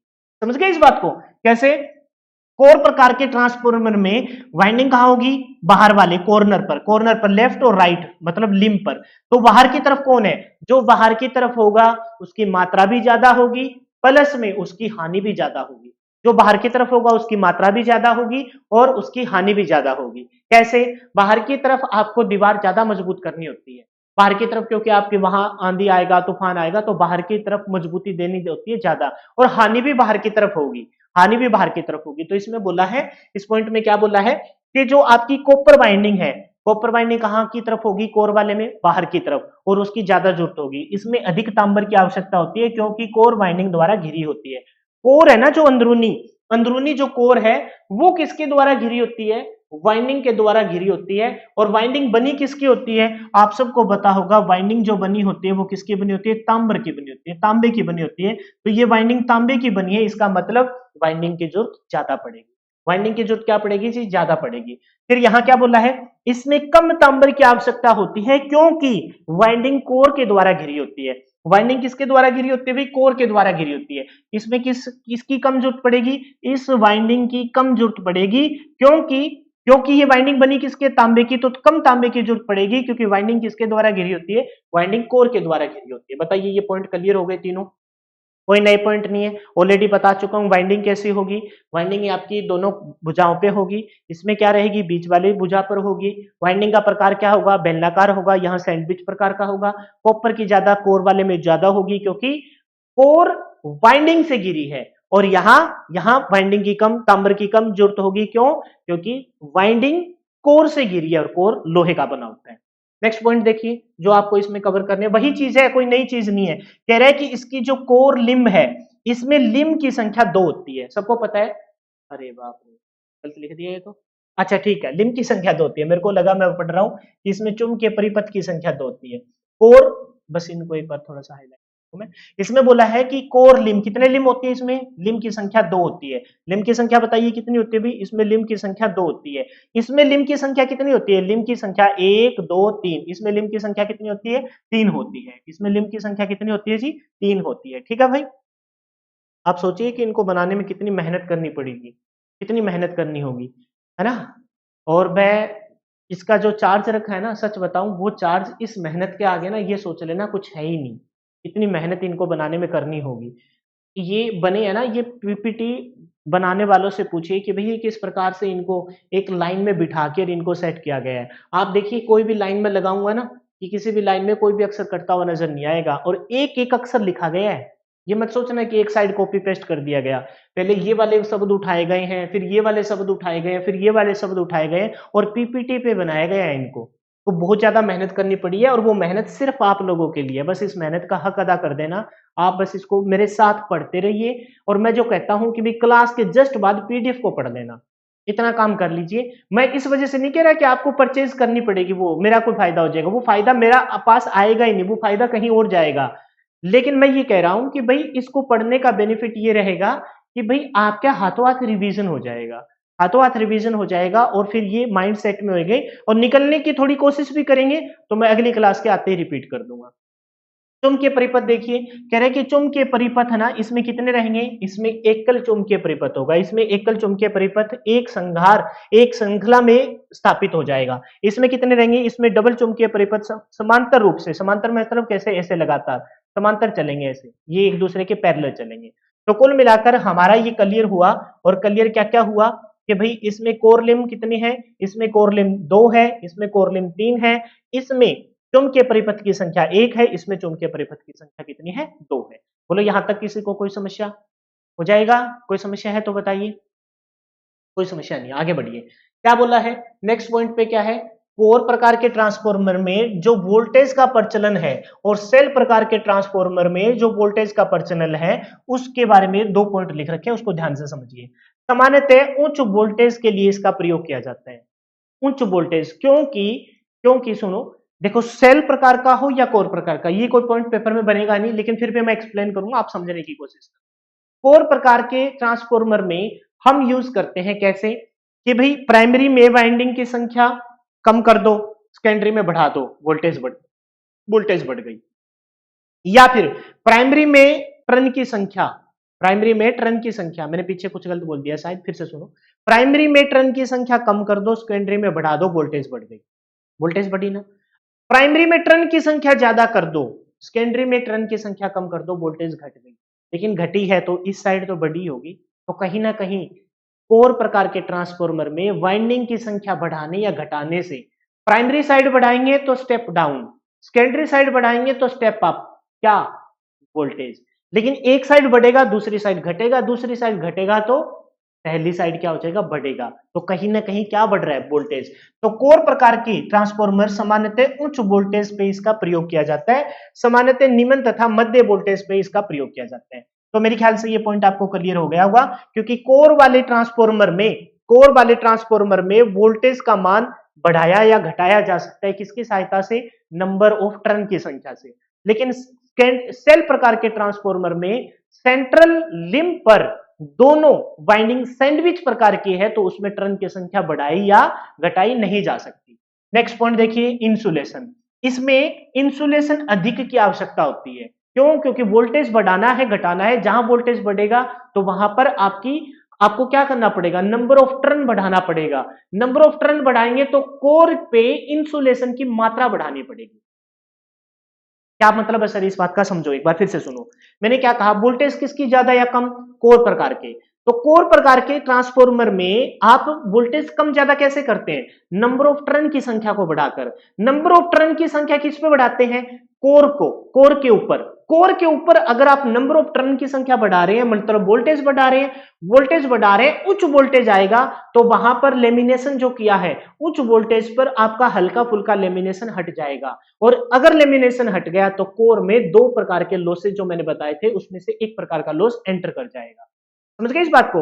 इस वजह से जहां वोल्टेज ज्यादा है, वोल्टेज ज्यादा मतलब नंबर ऑफ टर्न ज्यादा, नंबर ऑफ टर्न किस पे? कोर पे ज्यादा, तो कोर पे आपको वर्निश बहुत अच्छे से करना पड़ेगा, उसकी लेमिनेशन बहुत अच्छे से करनी पड़ेगी, क्योंकि वहां पर वोल्टेज ऊंचा है। तो इसमें इंसुलेशन अधिक की आवश्यकता होती है। इसमें इंसुलेशन, ये मध्य से निम्न से मध्य है, इसमें इंसुलेशन की कम आवश्यकता होती है। बताइए क्या ये पॉइंट क्लियर है? क्या ये एक पॉइंट क्लियर हुआ आपको? मेरे ख्याल से तो क्लियर हो गया होगा, अच्छे से मैंने एक्सप्लेन किया, इस बात को समझ गए हो आप। अच्छा, क्षण फ्लक्स, इसमें बताइए कोर प्रकार में बाहर की तरफ वाइंडिंग है, तो बताइए लीकेज क्या होगी? ज्यादा होगी। क्यों? क्योंकि अगर जैसे फ्लक्स कब बनती है? जब आप वाइंडिंग में से कुंडली वाहिक किसी तार में से जब धारा का मान गुजारते हैं, धारा गुजारेंगे तो वहां फ्लक्स बनेगी, उसका लीकेज हो जाएगा। क्यों हो जाएगा? क्योंकि बाहर से कोई फ्लक्स बनेगी, अंदर की तरफ और बीच में से बनी वो सारी की सारी आपने कोर के अंदर से भेज दी सेकेंडरी साइड। हालांकि उसको रोकने का हमने जुगाड़ किया कि अंदर की तरफ लो वोल्टेज वाइंडिंग और बाहर की तरफ हाई वोल्टेज वाइंडिंग को हमने कवर किया, फिर भी आपके फ्लक्स का मान क्या रहेगा? अधिक रहेगा एज कंपेयर टू इसके। इसमें क्यों नहीं होगा? क्योंकि इसमें आपने देखा कि जो बाइंडिंग है वो पहली बात तो सेंट्रल लिंब पे है, सेंट्रल लिंब पे है और पास पास है दोनों, तो जो फ्लक्स बनेगी वो इधर ही तो हमारी काम में लेनी है, प्राइमरी से सेकेंडरी में काम की तरफ लेनी है। फिर भी कोई फ्लक्स बाहर की तरफ निकलेगी, मान लो यहां से कोई फ्लक्स बाहर की तरफ निकलने की कोशिश भी कर रही है, तो बाहर किसका है? बाहर कोर का पहरा है, वो कहेगी रुक जा, इधर आ, वापिस आ। तो यहां से कोई फ्लक्स निकली, वापस निकल के यहाँ इसने भेज दी, बस बात खत्म हुई। यानी कि कहने का मतलब ये है, कि किसमें फ्लक्स का लीकेज ज्यादा होता है, तो हम कहेंगे कि आपका कोर प्रकार के ट्रांसफॉर्मर में फ्लक्स का क्षरण ज्यादा होता है, यानी कि क्षरण फ्लक्स का मान अधिक रहेगा, क्षरण फ्लक्स का मान सेल प्रकार के ट्रांसफॉर्मर में क्या रहेगा? कम रहेगा। बताइए क्या ये तीनों पॉइंट आपके अच्छे से क्लियर है? बताइए क्या ये तीनों पॉइंट क्लियर है? वोल्टेज प्रचलन, इसमें ज्यादा वोल्टेज बढ़ाएंगे घटाएंगे, वोल्टेज बढ़ाएंगे तो आपको इंसुलेशन ज्यादा करनी पड़ेगी और क्षरण फ्लक्स का मान इसमें ज्यादा रहेगा। इसमें सेल प्रकार के में वोल्टेज आपके मध्यम से निम्न से मध्यम है, इंसुलेशन भी नॉर्मल चाहिएगा, और इसमें अच्छी बात यह है कि फ्लक्स लीकेज आपका कम है। लास्ट चलते हैं इसके, और इसमें और क्या क्या पॉइंट हो सकते हैं उसको देखिए। कोर प्रकार के ट्रांसफॉर्मर की दक्षता क्या रहती है भाई? इसकी दक्षता क्या रहती है? निम्न रहती है। निम्न क्यों रहती है? दक्षता का मतलब क्या है? दक्षता का मतलब यह है कि वहां पर लीकेज ना हो। एक तो दक्षता हमने रिप्रेजेंट की कि कोई भी घूर्णित भाग ना हो, वो दक्षता को रिप्रेजेंट करेगा। ट्रांसफॉर्मर की दक्षता सबसे ज्यादा है, 95 से लेकर 98% तक। लेकिन दक्षता को यहां अगर अंदरूनी ट्रांसफॉर्मर की अलग अलग कैटेगरी देखेंगे, तो जैसे मान के चलो कोई एक समुदाय को हम रिप्रेजेंट कर रहे हैं, जैसे हाल फिलहाल में आपने देखा होगा कि पंजाब में बहुत ज्यादा बाढ़ आई हुई है ना, पंजाब का बहुत बुरा हाल है, और सब लोग कहते हैं कि पंजाब जो ये कम्युनिटी है, सिख जो कम्युनिटी है, ये देना ही जानती है, लेना नहीं जानती। आज तक का पीछे का इतिहास उठा के देखो, जहां भी कहीं विपता आई है तो सबसे ज्यादा बढ़ चढ़कर जिन लोगों ने भाग लिया वो सिख कम्युनिटी के लोगों ने लिया। उन लोगों ने बहुत ज्यादा, जहां भी कोई दिक्कत आई, त्रासदी आई, वहां पर इन लोगों ने जाके लंगर वगैरह लगाए, लोगों को आमजन की चीजों को वितरित किया, ये किया। तो लेकिन उस सिख कम्युनिटी की खास बात क्या है कि भाई ये सिर्फ देना जानते, लेना नहीं जानते। यानी कि दक्षता के मामले में सबसे अच्छा कौन? दक्षता के मामले में सबसे अच्छा ट्रांसफॉर्मर। तो ठीक उसी प्रकार से कम्युनिटी के मामले में हमने कह दिया कि दान पुण्य के मामले में सबसे अच्छे कौन? सिख कम्युनिटी हो गई। फिर हमने देखा कि भाई इस दक्षता के मामले में ट्रांसफॉर्मर के अंदर जाके जब हमने झांका, तो उसमें हमने देखा भी इसमें भी 19-21 का कहीं ना कहीं फर्क है। सिख कम्युनिटी में देना लेना, ये सिर्फ देना चाहते हैं, लेकिन अंदर जाके देखा तो वो कुछ लोग उसमें बहुत ज्यादा दानवीर है, और कुछ कंपेयर टू अच्छे वालों के कंपैरिजन में कुछ 19-21 का फर्क थोड़े कम है। समझ गए मेरी बात? सबसे अच्छे हैं, लेकिन उन अंदरूनी में जाके देखा भी 100 में से 99 लोग ऐसे हैं जो खुल के दान करते हैं, और एक लोग ऐसे हैं जो थोड़ा सा कंजूसी तो नहीं कहेंगे, लेकिन थोड़ा सा हाथ टाइट करके चलते हैं, ऐसा बोल सकते हैं। तो ठीक उसी प्रकार से हमने देखा दक्षता के मामले में सबसे अच्छा ट्रांसफॉर्मर है, लेकिन अंदरूनी देखा हमने झाके तो दक्षता को रिप्रेजेंट करेगा लीकेज से डिसाइड होगी, क्योंकि जितना हमने विद्युत धारा दी है कुंडली के अंदर, उतना ही ज्यादा आपका मैग्नेटिक फील्ड फ्लक्स बनेगी। अगर फ्लक्स का लीकेज हो गया तो वो सेकेंडरी, क्योंकि वैसे तो फिजिकली कोई टच है ही नहीं, दोनों बाइंडिंग एक दूसरे से इंसुलेटेड दूर दूर है, इनके बीच में प्रतिरोध अनंत है, लेकिन फिर भी इनके बीच में धारा का प्रवाह हो रहा है, इनके बीच में नहीं, कुंडलियों में धारा का प्रवाह हो रहा है, इसके पीछे कौन दायित्व है? फ्लक्स का। अगर लीकेज हो गई, इसका मतलब धारा का प्रवाह, फ्लक्स का प्रवाह इतने अच्छे से नहीं होगा, और तब हम कहेंगे कि दक्षता को कौन डिसाइड करेगी? दक्षता को डिसाइड करेगी आपकी लीकेज। तो इसमें लीकेज ज्यादा है कम? कोर वाले ट्रांसफॉर्मर में अभी पढ़ के आए हैं कि भी इसमें सरण फ्लक्स का मान क्या होता है? अधिक होता है, इस वजह से इसकी दक्षता क्या रहेगी? कम रहेगी, और इसकी दक्षता क्या रहेगी? उच्च रहेगी। तो दक्षता के मामले में बढ़िया कौन है? सबसे बढ़िया तो है कौन सा भाई? सेल प्रकार का। कौन सा है? सॉरी, सेल नहीं, बेरी प्रकार का। सबसे बढ़िया की अगर मैं बात करूं तो कौन सा रहेगा? बेरी प्रकार का। लेकिन दूसरे नंबर पे मैं बात करूं तो कौन सा रहेगा? वो रहेगा आपका सेल प्रकार का। हानियां देखो, मैंने बताया था ना, एक पॉइंट आएगा, मैं बार बार रिपीट कर रहा था। बाहर की तरफ कौन सी वाइंडिंग है? आपने देखा बाहर की तरफ है आपकी कोर वाले में, बाहर की तरफ है ताम्र वाइंडिंग, अंदर की तरफ है लोहा बाइंडिंग। तो जो बाहर की तरफ होगा लॉस भी उसी का ज्यादा होगा। तो बाहर की तरफ है ताम्र बाइंडिंग। तो कोर प्रकार के ट्रांसफॉर्मर में, कोर प्रकार के ट्रांसफॉर्मर में ताम्र हानियां अधिक तथा लोहा हानियां कम होती है। ये पॉइंट स्टार कर लेना, आपके एग्जाम में बहुत बार पूछा गया है कि बताइए कि कौन से प्रकार के ट्रांसफॉर्मर में ताम्र हानि सबसे अधिक होती है? तो कोर प्रकार के ट्रांसफॉर्मर में ताम्र हानि सबसे अधिक होती है, क्योंकि बाहर वाली लिंब पर आपने वाइंडिंग कर रखी है, वाइंडिंग आपकी तांबे की बनी होती है, तो ताम्र हानि ज्यादा होगी। और जबकि इसमें सेल प्रकार के ट्रांसफॉर्मर में ताम्र हानियां कम होती है एज कंपेयर टू लोहा हानि। एज कंपेयर टू कौन से हानि? लोहा हानि। अच्छा, अब बात आ गई रख रखाव। रख रखाव बताइए, रख रखाव किसकी ज्यादा? भाई अच्छी बात ये थी कि भी इसमें लीकेज कम है। लीकेज कम किस वजह से है? क्योंकि सेंट्रल लिंब पर आपने दोनों वाइंडिंग एक साथ कर रखी है, लेकिन उसकी रख रखाव में भी तो बहुत दिक्कत आएगी। लेकिन इसमें बाहर की तरफ है, प्राइमरी वाइंडिंग अलग है, सेकेंडरी वाइंडिंग अलग है, तो उसके रख रखाव में आपको दिक्कत नहीं आएगी। तो पॉइंट क्या बना? पॉइंट बना जी, हानियों वाला पॉइंट क्लियर हुआ। रख रखाव, कोर प्रकार के ट्रांसफॉर्मर, इसमें रख रखाव कम की आवश्यकता होती है। क्यों? क्योंकि बाइंडिंग अलग अलग है, कोई दिक्कत आएगा तो हम उसको टैकल कर सकते हैं। इसमें अधिक रख रखाव की आवश्यकता होती है, क्योंकि एक ही लिंब पर आपने दोनों प्रकार की क्या कर रखी है? बाइंडिंग कर रखी है, सैंडविच प्रकार की। इसमें किस प्रकार की? इसमें कर रखी है जी आपने कौन से प्रकार की? तो आपने कर रखी है बेलनाकार या कंस्ट्रेटेड प्रकार की। फिर बात करते हैं मरम्मत। मरम्मत, इसकी मरम्मत करना आसान है, क्योंकि क्योंकि अभी हमने पढ़ा कि वाइंडिंग बाहर कोर पे कर रखी है, इसकी मरम्मत करना मुश्किल है, इसकी मरम्मत करना मुश्किल है। ये सेकंड लास्ट पॉइंट था। लास्ट पॉइंट पे आ जाते हैं। कोर प्रकार के ट्रांसफॉर्मर है, इसमें आकृति, इसकी इसकी आकृति, ट्रांसफॉर्मर की संरचना यू आई, याद करवाई थी मैंने संरचना, याद करवाई थी, एक बार मेरे साथ आंख बंद करके पढ़ेंगे। यू प्रकार के, यू प्रकार, सॉरी, कोर प्रकार में, कोर मतलब बाहर, बाहर की तरफ, कैसे लिंब बाहर की तरफ चाहिए, तो बाहर की तरफ क्या होंगे? यू, यू की शेप बन जाएगी और ऊपर लग जाएगा आई। कोर प्रकार में एल, एल का ये पाया और उल्टे एल का ये पाया, एक एल सीधा कर दिया, एक एल ऊपर लेटा दिया, तो ये तो बन गया कोर। क्या करते? बन गई कोर। फिर बात करते हैं सेल। सेल मतलब सेंट्रल, सेल मतलब सेंट्रल, सेंट्रल लिंब पर आपकी बाइंडिंग चढ़ेगी, तो सेंट्रल लिंब ई को लेटा दिया सेंट्रल लिंब पे, सेंट्रल लिंब पे, और ऊपर आई को लेटा दिया। फिर दूसरा कौन सा बना? एम, एम में भी बीच वाला लिंब ले लिया, ठीक है। फिर आपका कौन सा बना? टी, टी में भी बीच वाला लिंब ले लिया और बाहर लगा दिया यू को। तो ये आकृति आपको ऐसे याद करनी है, और मेरे ख्याल से आप नहीं भूलोगे, ऐसे आप नहीं भूलोगे जिस प्रकार से मैंने आपको याद करवाने की कोशिश की। फिर बात करते हैं कि क्या क्या बोला इसमें आकृति में। इस प्रकार के ट्रांसफॉर्मर की संरचना यू आई और एल आकृति की ट्रांसफॉर्मर के तौर पर बनाई जाती है। जबकि दूसरे की मैं बात करूं, दूसरा कौन सा है? सेल प्रकार के ट्रांसफॉर्मर की जो आकृति रहती है, सेल प्रकार के जो ट्रांसफॉर्मर है उसकी जो आकृति रहेगी,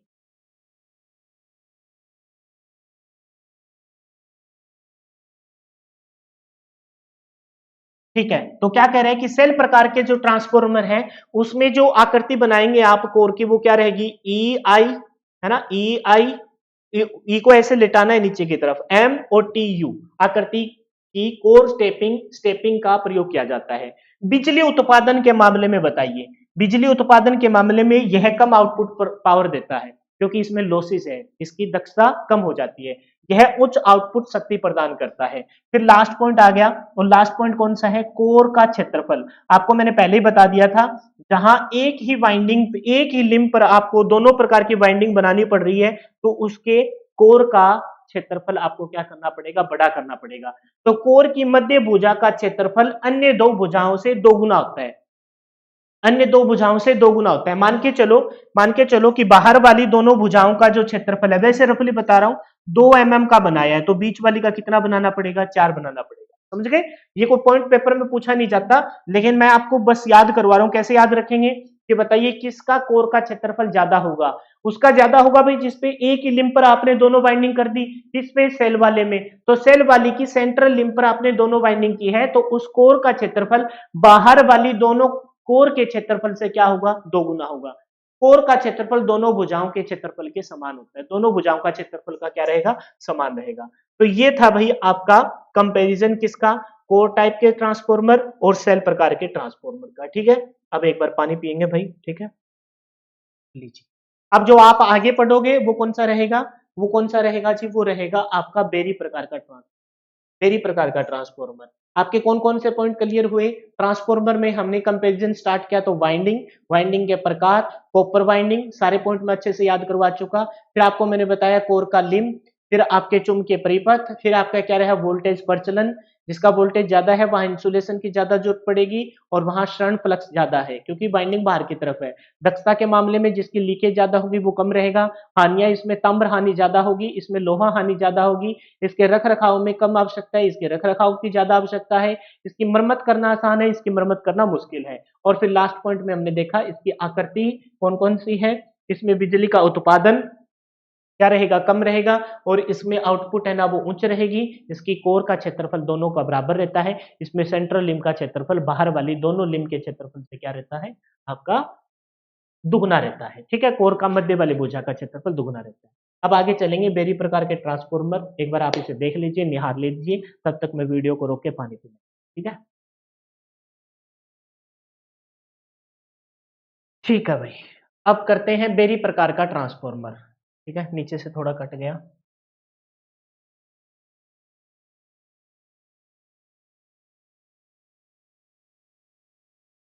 ठीक है, बेरी टाइप का ट्रांसफॉर्मर। ठीक है, ये तो सारा सही है। कह रहे कि इस प्रकार के ट्रांसफॉर्मर में एक ही विशेष प्रकार की कोर का कोर प्रयोग की जाती है जो बेरी आकार की कोर होती है। तो पहली बात तो ये है कि भी इसका नाम बेरी प्रकार का ट्रांसफॉर्मर क्यों पड़ा। तो इसकी जो कोर है, देखो दो प्रकार की आकृति दे रखी है, ध्यान से समझने की कोशिश करना। ये है जब ऊपर से देखा गया, ऊपर से देखा गया तो ये देखो ये अलग अलग प्रकार की आपको क्या दिख रही है, कोर दिख रही है। ये जो ओवरऑल आपको शेप दिखी, ये शेप जो ओवरऑल आपको दिखी है ना, ये शेप का नाम रखा है। ये शेप किस प्रकार की है, बेरी प्रकार की है। तो इस प्रकार के ट्रांसफॉर्मर को क्या बोला गया, बेरी प्रकार का ट्रांसफॉर्मर बोला गया। और ये नहीं है कि ऐसे बस ऊपर की तरफ ऐसे फैली हुई पत्तियां हैं। इन पत्तियों को फिर ऐसे नीचे की तरफ ले जाकर और नीचे इस सेंट्रल लिम्ब, ये जो बीचों बीच लिम्ब है, इस लिम्ब से ऐसे आके इस लिम्ब से जोड़ दी गई, सेंट्रल लिम्ब से, इस सेंट्रल लिम्ब से ऐसे जोड़ दी गई। तो इसका फायदा क्या हुआ, इस स्ट्रक्चर को बनाने का विशेष फायदा क्या हुआ, क्योंकि कहीं से भी लीकेज के चांसेस ना के बराबर है। लीकेज नहीं होगी, लीकेज नहीं होगी तो इसका मतलब इसकी दक्षता सबसे अच्छी है और इसको हम आइडियल के तौर पर प्रयोग करते हैं। आइडियल के तौर पर प्रयोग करते हैं, लेबोरेटरी में इसका प्रयोग किया जाता है। तो इसने क्या बोला, जो बेरी आकार की कोर कहलाती है, जैसा कि चित्र में दर्शाया गया है। इसमें कई आयताकार फ्रेम बनाए हैं। आयताकार कैसे फ्रेम, तो ये जो फ्रेम आपको दिख रहा है ना, ये जो फ्रेम दिख रहा है, तो उसकी शेप कुछ ऐसे बनी है, ऐसे बन गई इसकी शेप, ये ऐसे जुड़ गया इससे आगे। ये लिम्ब है, वो ये लिम्ब है, सेंट्रल लिम्ब। ठीक है, फिर एक और जुड़ गया ऐसे आके, इससे जुड़ गया, फिर एक और जुड़ गया ऐसे आके, ये आयताकार लिम्ब जुड़ गई। ठीक है, ये एक आयताकार लिम्ब और जोड़ दी, जैसे मैंने ऐसे जुड़ती चली है। तो ये बहुत सारी आयताकार क्या बोला है, कई आयताकार फ्रेम इस प्रकार लगाए जाते हैं कि सभी फ्रेम एक ही भुजा मुख्य कोर के मध्य भाग से गुजरे, मुख्य कोर के मध्य भाग से गुजरे। क्या ये बात क्लियर हो गई, सही है, कोई विशेष बात नहीं है। जो काम का क्वेश्चन है वो ये है कि सबसे ज्यादा दक्षता किसकी है, कौन से ट्रांसफॉर्मर, कोर प्रकार के कौन से ट्रांसफॉर्मर में सिर्फ और सिर्फ एक ही लिंब का प्रयोग किया जाता है, तो वो कौन सा है, बेरी प्रकार का ट्रांसफॉर्मर। मध्य कोर पर प्राइमरी बाइंडिंग तथा उसके ऊपरी सेकेंडरी बाइंडिंग स्थापित की जाती है। और भी अच्छी बात देखिए, और भी अच्छी बात देखिए, कभी कभार देखो आप इस डायग्राम को देखो, लेमिनेटेड कोर होगी बाहर की तरफ, HV binding, high voltage binding बाहर की तरफ है, लो वोल्टेज बाइंडिंग अंदर की तरफ है। मान के चलो कम दक्षता की ही जरूरत पड़े तो लो वोल्टेज बाइंडिंग से ही काम चल जाएगा। फिर भी अगर वोल्टेज आपको बढ़ाना हो तो हाई वोल्टेज वाइंडिंग बाहर की तरफ और लगा दी। तो कहीं से भी एक सेल प्रकार का टाइप आपने देखा तो पहले ऊपर की तरफ प्राइमरी वाइंडिंग, नीचे की तरफ सेकेंडरी वाइंडिंग, और बाहर किसका निर्माण कर दिया गया, बाहर निर्माण कर दिया गया आपके कोर का। तो यहां से कोई लीकेज हुई है ना, यहां से कोई लीकेज हुई तो बाहर किसने पकड़ा, कोर ने पकड़ा और कहा भी चल अंदर चल। लेकिन इसमें अच्छी बात देखो, इसमें अच्छी बात देखो, पहले ये वाइंडिंग आपने देखा होगा कोर प्रकार के जो ट्रांसफॉर्मर थे उसकी बाइंडिंग में, उसमें लीकेज को, फ्लक्स को, लीकेज को रोकने के लिए एक पहले लो वोल्टेज बाइंडिंग लगाई गई, इसी के ऊपर हाई वोल्टेज बाइंडिंग लगाई। सेकेंडरी में भी लो वोल्टेज है ना, प्राइम, और फिर हाई वोल्टेज बाइंडिंग। और इसका नाम हमने रख दिया कौन से प्रकार की, बेलनाकार प्रकार की या कंस्ट्रक्टेड प्रकार की, ये सैंडविच प्रकार की। तो बाइंडिंग के ऊपर बाइंडिंग क्यों चढ़ाते हैं, ताकि लीकेज ना हो। ये फिर बाइंडिंग के बाइंडिंग ऊपर नहीं है लेकिन बाहर की तरफ कोर दे दिया, तो इसमें लीकेज और भी कम हुई। इसमें बाइंडिंग के ऊपर बाइंडिंग है, प्लस में बाहर आयताकार, ये मत सोचना, ये देखो बाहर आयताकार, बाहर आयताकार कितने सारे ऐसे स्ट्रक्चर बना दिए गए कि फ्लक्स पहली बात तो बाइंडिंग से भी ना निकले, और निकले तो फिर बाहर की तरफ कौन बैठा है, बाहर की तरफ आपके बैठे हैं जी कौन, आपके काका जी, और काका जी का नाम कौन है, कोर प्रकार की आपके ये लेमिनेटेड पत्तियां, जो आपके फ्लक्स के लीकेज को नहीं होने देगी, इसको पढ़ा रहने देगी, ठीक है, जो आपके फ्लक्स लीकेज को नहीं होने देगी। तो क्या बोला है कि इसमें कई आयताकार फ्रेम इस प्रकार से लगाए जाते हैं कि सभी फ्रेमों को एक भुजा मुख्य कोर के मध्य भाग से गुजरना होता है। मध्य कोर पर प्राइमरी वाइंडिंग तथा इसके ऊपर सेकेंडरी वाइंडिंग को स्थापित किया जाता है ताकि लीकेज ना हो। कोर में अनेक चुंबकीय मार्ग स्थापित होते हैं, जितने ज्यादा, देखो कोर प्रकार के ट्रांसफॉर्मर में एक ही चुंबकीय पाथ था तो उसकी दक्षता, उसमें लीकेज भी हुई और दक्षता भी कम हुई। लेकिन सेल प्रकार के जो ट्रांसफॉर्मर थे उसमें हालांकि एक ही लिंब पर आपकी दोनों बाइंडिंग है, लेकिन चुंबकीय पाथ आपके दो बने, चुंबकीय पाथ आपके दो बने, यानी कि ज्यादा फ्लक्स होगी, ज्यादा फ्लक्स होगी तो आपका वोल्टेज भी अच्छी रहेगी। समझ गए इस बात को, फ्लक्स लीकेज भी कम होगी, दक्षता उच्च होगी। अब इसमें अनेक चुंबकीय पाथ है, बहुत सारे चुंबकीय पाथ है, इस वजह से ये सबसे बेस्ट है उन दोनों के कंपैरिजन, इन तीनों के ही कंपैरिजन में उन दो से बेस्ट है। कोर के अनेक चुंबकीय मार्ग स्थापित के कारण चुंबकीय फ्लक्स का लीकेज न्यूनतम रहता है। न्यूनतम में भी मैं बात कहूं तो क्या कहेंगे, ना के बराबर होता है, ना के बराबर होता है, होता ही नहीं। कोर की विशिष्ट संरचना के कारण वाइंडिंग की उष्मा का विकिरण होता रहता है और वे अन्य प्रकार के ट्रांसफॉर्मर की अपेक्षा क्या रहते हैं, शीतल भी रहती है। कैसे, यानी कि यहां पर क्या होता रहेगा, जितने भी स्ट्रक्चर ही कुछ इस प्रकार का है कि कोर की विशेष संरचना के कारण वाइंडिंग की ऊष्मा का विकिरण, यानी कि यहां से ऊष्मा आपकी निकलती रहेगी। ये वाइंडिंग आपकी दिखाई दे रही है, यहां से वाइंडिंग हर जगह से, जैसे ट्रांसफॉर्मर के टैंक का स्ट्रक्चर हमने छिद्र के तौर ऐसे छिद्रा के बना दिया। जब आपने ये चैप्टर स्टार्ट किया था तो टैंक की ट्रांसफॉर्मर की संरचना से रिलेटेड हम पढ़ रहे थे।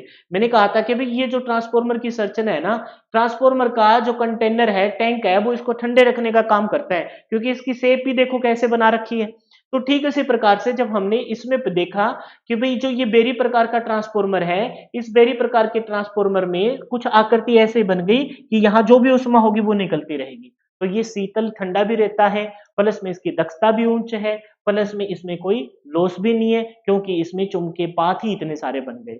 इस प्रकार के ट्रांसफॉर्मर अधिक शक्ति क्षमता वाले होते हैं, इनका प्रयोग विशेष प्रकार के कार्यों में किया जाता है। विशेष प्रकार के कार्यों की मैं बात करूं तो हम कहेंगे इसका प्रयोग कहां किया जाएगा, लेबोरेटरी में प्रयोग किया जाएगा, प्रयोगशाला में इसका प्रयोग किया जाएगा। जहां पर प्रयोगशाला में ही क्यों किया जाएगा सर, क्या हम आम जन पे, क्या आम आदमियों की, है ना, आम आदमियों की जरूरत को पूरा करने के लिए नहीं कर सकते, कर सकते हैं भाई, लेकिन इसका आपको मैंने बताया ट्रांसफॉर्मर कोई सस्ती वाली चीज नहीं है, महंगे वाली चीज है। अगर इसमें कोई भी दिक्कत आ जाता है तो भाई इसकी मरम्मत करना, मरम्मत करना, इसकी इसकी मरम्मत करना, वो मतलब ये सोच लीजिए कि इम्पॉसिबल है, मरम्मत करना इसकी बहुत ज्यादा क्या है, कठिन है, बहुत ज्यादा कठिन है। दूसरे नंबर पर कठिन किसकी थी, सेल प्रकार की। सबसे आसान किसकी है, सबसे आसान है जी आपके किसके, कोर प्रकार के। तो लेबोरेटरी में प्रयोग किया जाता है जहां पर आपको जांच पड़ताल करनी हो कि आप जो ट्रांसफॉर्मर लेके आए हो आइडियल के साथ ही तुलना करते हैं, है ना। जैसे भी आज आप अगर बेरोजगार हो तो आपको जो ताने दिए जाते हैं कुछ इस प्रकार से दिए जाते होंगे, देख देख उसका लड़का, है ना, देख उसका लड़का कितना बच्चा सिंसियर था, अभी उसकी ग्रेजुएशन हुई और अभी जॉब लग गया। अब उनको क्या पता, है ना, कितना सिंसियर था। जब लग जाते हैं तो सारे पाप ढके जाते हैं, भाई सबको ही पता है। तो ये खत्म हो गया, अपने दो प्रकार के ट्रांसफॉर्मर का वर्गीकरण हमने पढ़ लिया। पहला तो आउटपुट वोल्टेज के अनुसार स्टेप अप स्टेप डाउन, और फिर कोर की संरचना के अनुसार shell, core shell berry type, core shell berry type. तीसरे प्रकार का ट्रांसफॉर्मर सिर्फ ही सिर्फ 5 मिनट का है, फिर इस क्लास को हम विराम देंगे, फिर नए सेशन को स्टार्ट करेंगे। तीसरे जो प्रकार का ट्रांसफॉर्मर है वो है फेज की संख्या के आधार पर, है ना, on the basis of number of phase.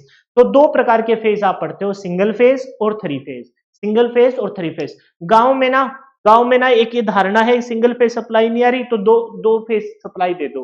दो फेज सप्लाई देने का वो कह रहे कहीं ना कहीं थ्री फेज ही दे दो, ठीक है। उनको लगता है कि आर वाई, ये आप पढ़ते हैं ना, ये जो तीन आपकी लाइनें होती है, तो उन लाइनों में आप, वैसे तो ये सारी चीजें ना लाइन वाली, ये सारी चीजें मैं एक्सप्लेन कर चुका हूं और आने वाले चैप्टरों में भी करूंगा, लेकिन यहां मैं मोटा मोटा बता रहा हूं। जो एक धारणा बनी है कि भाई सिंगल फेज, बीच में कभी कभार ये बोल देते हैं टू फेज तो दे दो जी, टू फेज सप्लाई नहीं होती, सिंगल फेज और थ्री फेज ही सप्लाई होती है, क्योंकि उस सप्लाई को डिसाइड करने वाले कौन होते हैं, अपने ट्रांसफॉर्मर होते हैं। ये जो दो फेज है ना, उसमें एक सिंगल वायर आपकी वायर होगी जिसमें आपकी धारा का प्रभाव होगा, और दूसरा आपका न्यूट्रल वायर हो सकता है, ठीक है, ऐसा कुछ बोला जाता है। लेकिन सिंगल फेज, थ्री फेस और एक टू फेस है, वो कहीं ना कहीं आपके जब यूज किए जाते हैं तो वहां उष्मा के लिए यूज किए जाते हैं, उष्मा भट्टी में प्रयोग किए जाते हैं, वो फिर स्ट्रक्चर ही अलग हो जाता है।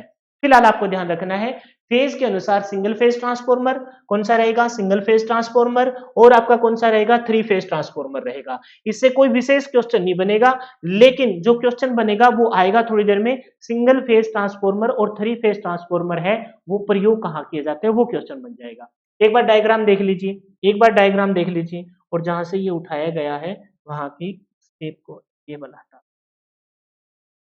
तो सिंगल फेज ट्रांसफॉर्मर में आपको दिखाई दे रहा होगा। आप अब यहां से आपको ये भी आइडिया लग जाएगा कि जो सिंगल फेज ट्रांसफॉर्मर है या जो थ्री फेज ट्रांसफॉर्मर है, इनकी विशेष बात क्या दिखी आपको, कि वाइंडिंग आपकी ज्यादा, वैसे तो जो पढ़ना था कोर की संरचना की वो खत्म हो चुकी बात। अब ये सिर्फ उस कैटेगरी को हमने डिवाइड किया था सेल और बेरी प्रकार का, अब उसको साइड में छोड़ दो।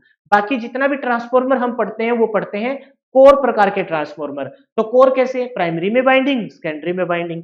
यहाँ प्राइमरी में बाइंडिंग, सेंट्रल लिंब पे भी बाइंडिंग और सेकेंडरी में बाइंडिंग। तो सिंगल फेस में आपका कोर प्रकार का ट्रांसफॉर्मर दो ही लिंब रहेगी, एक चुंबकीय पात रहेगा।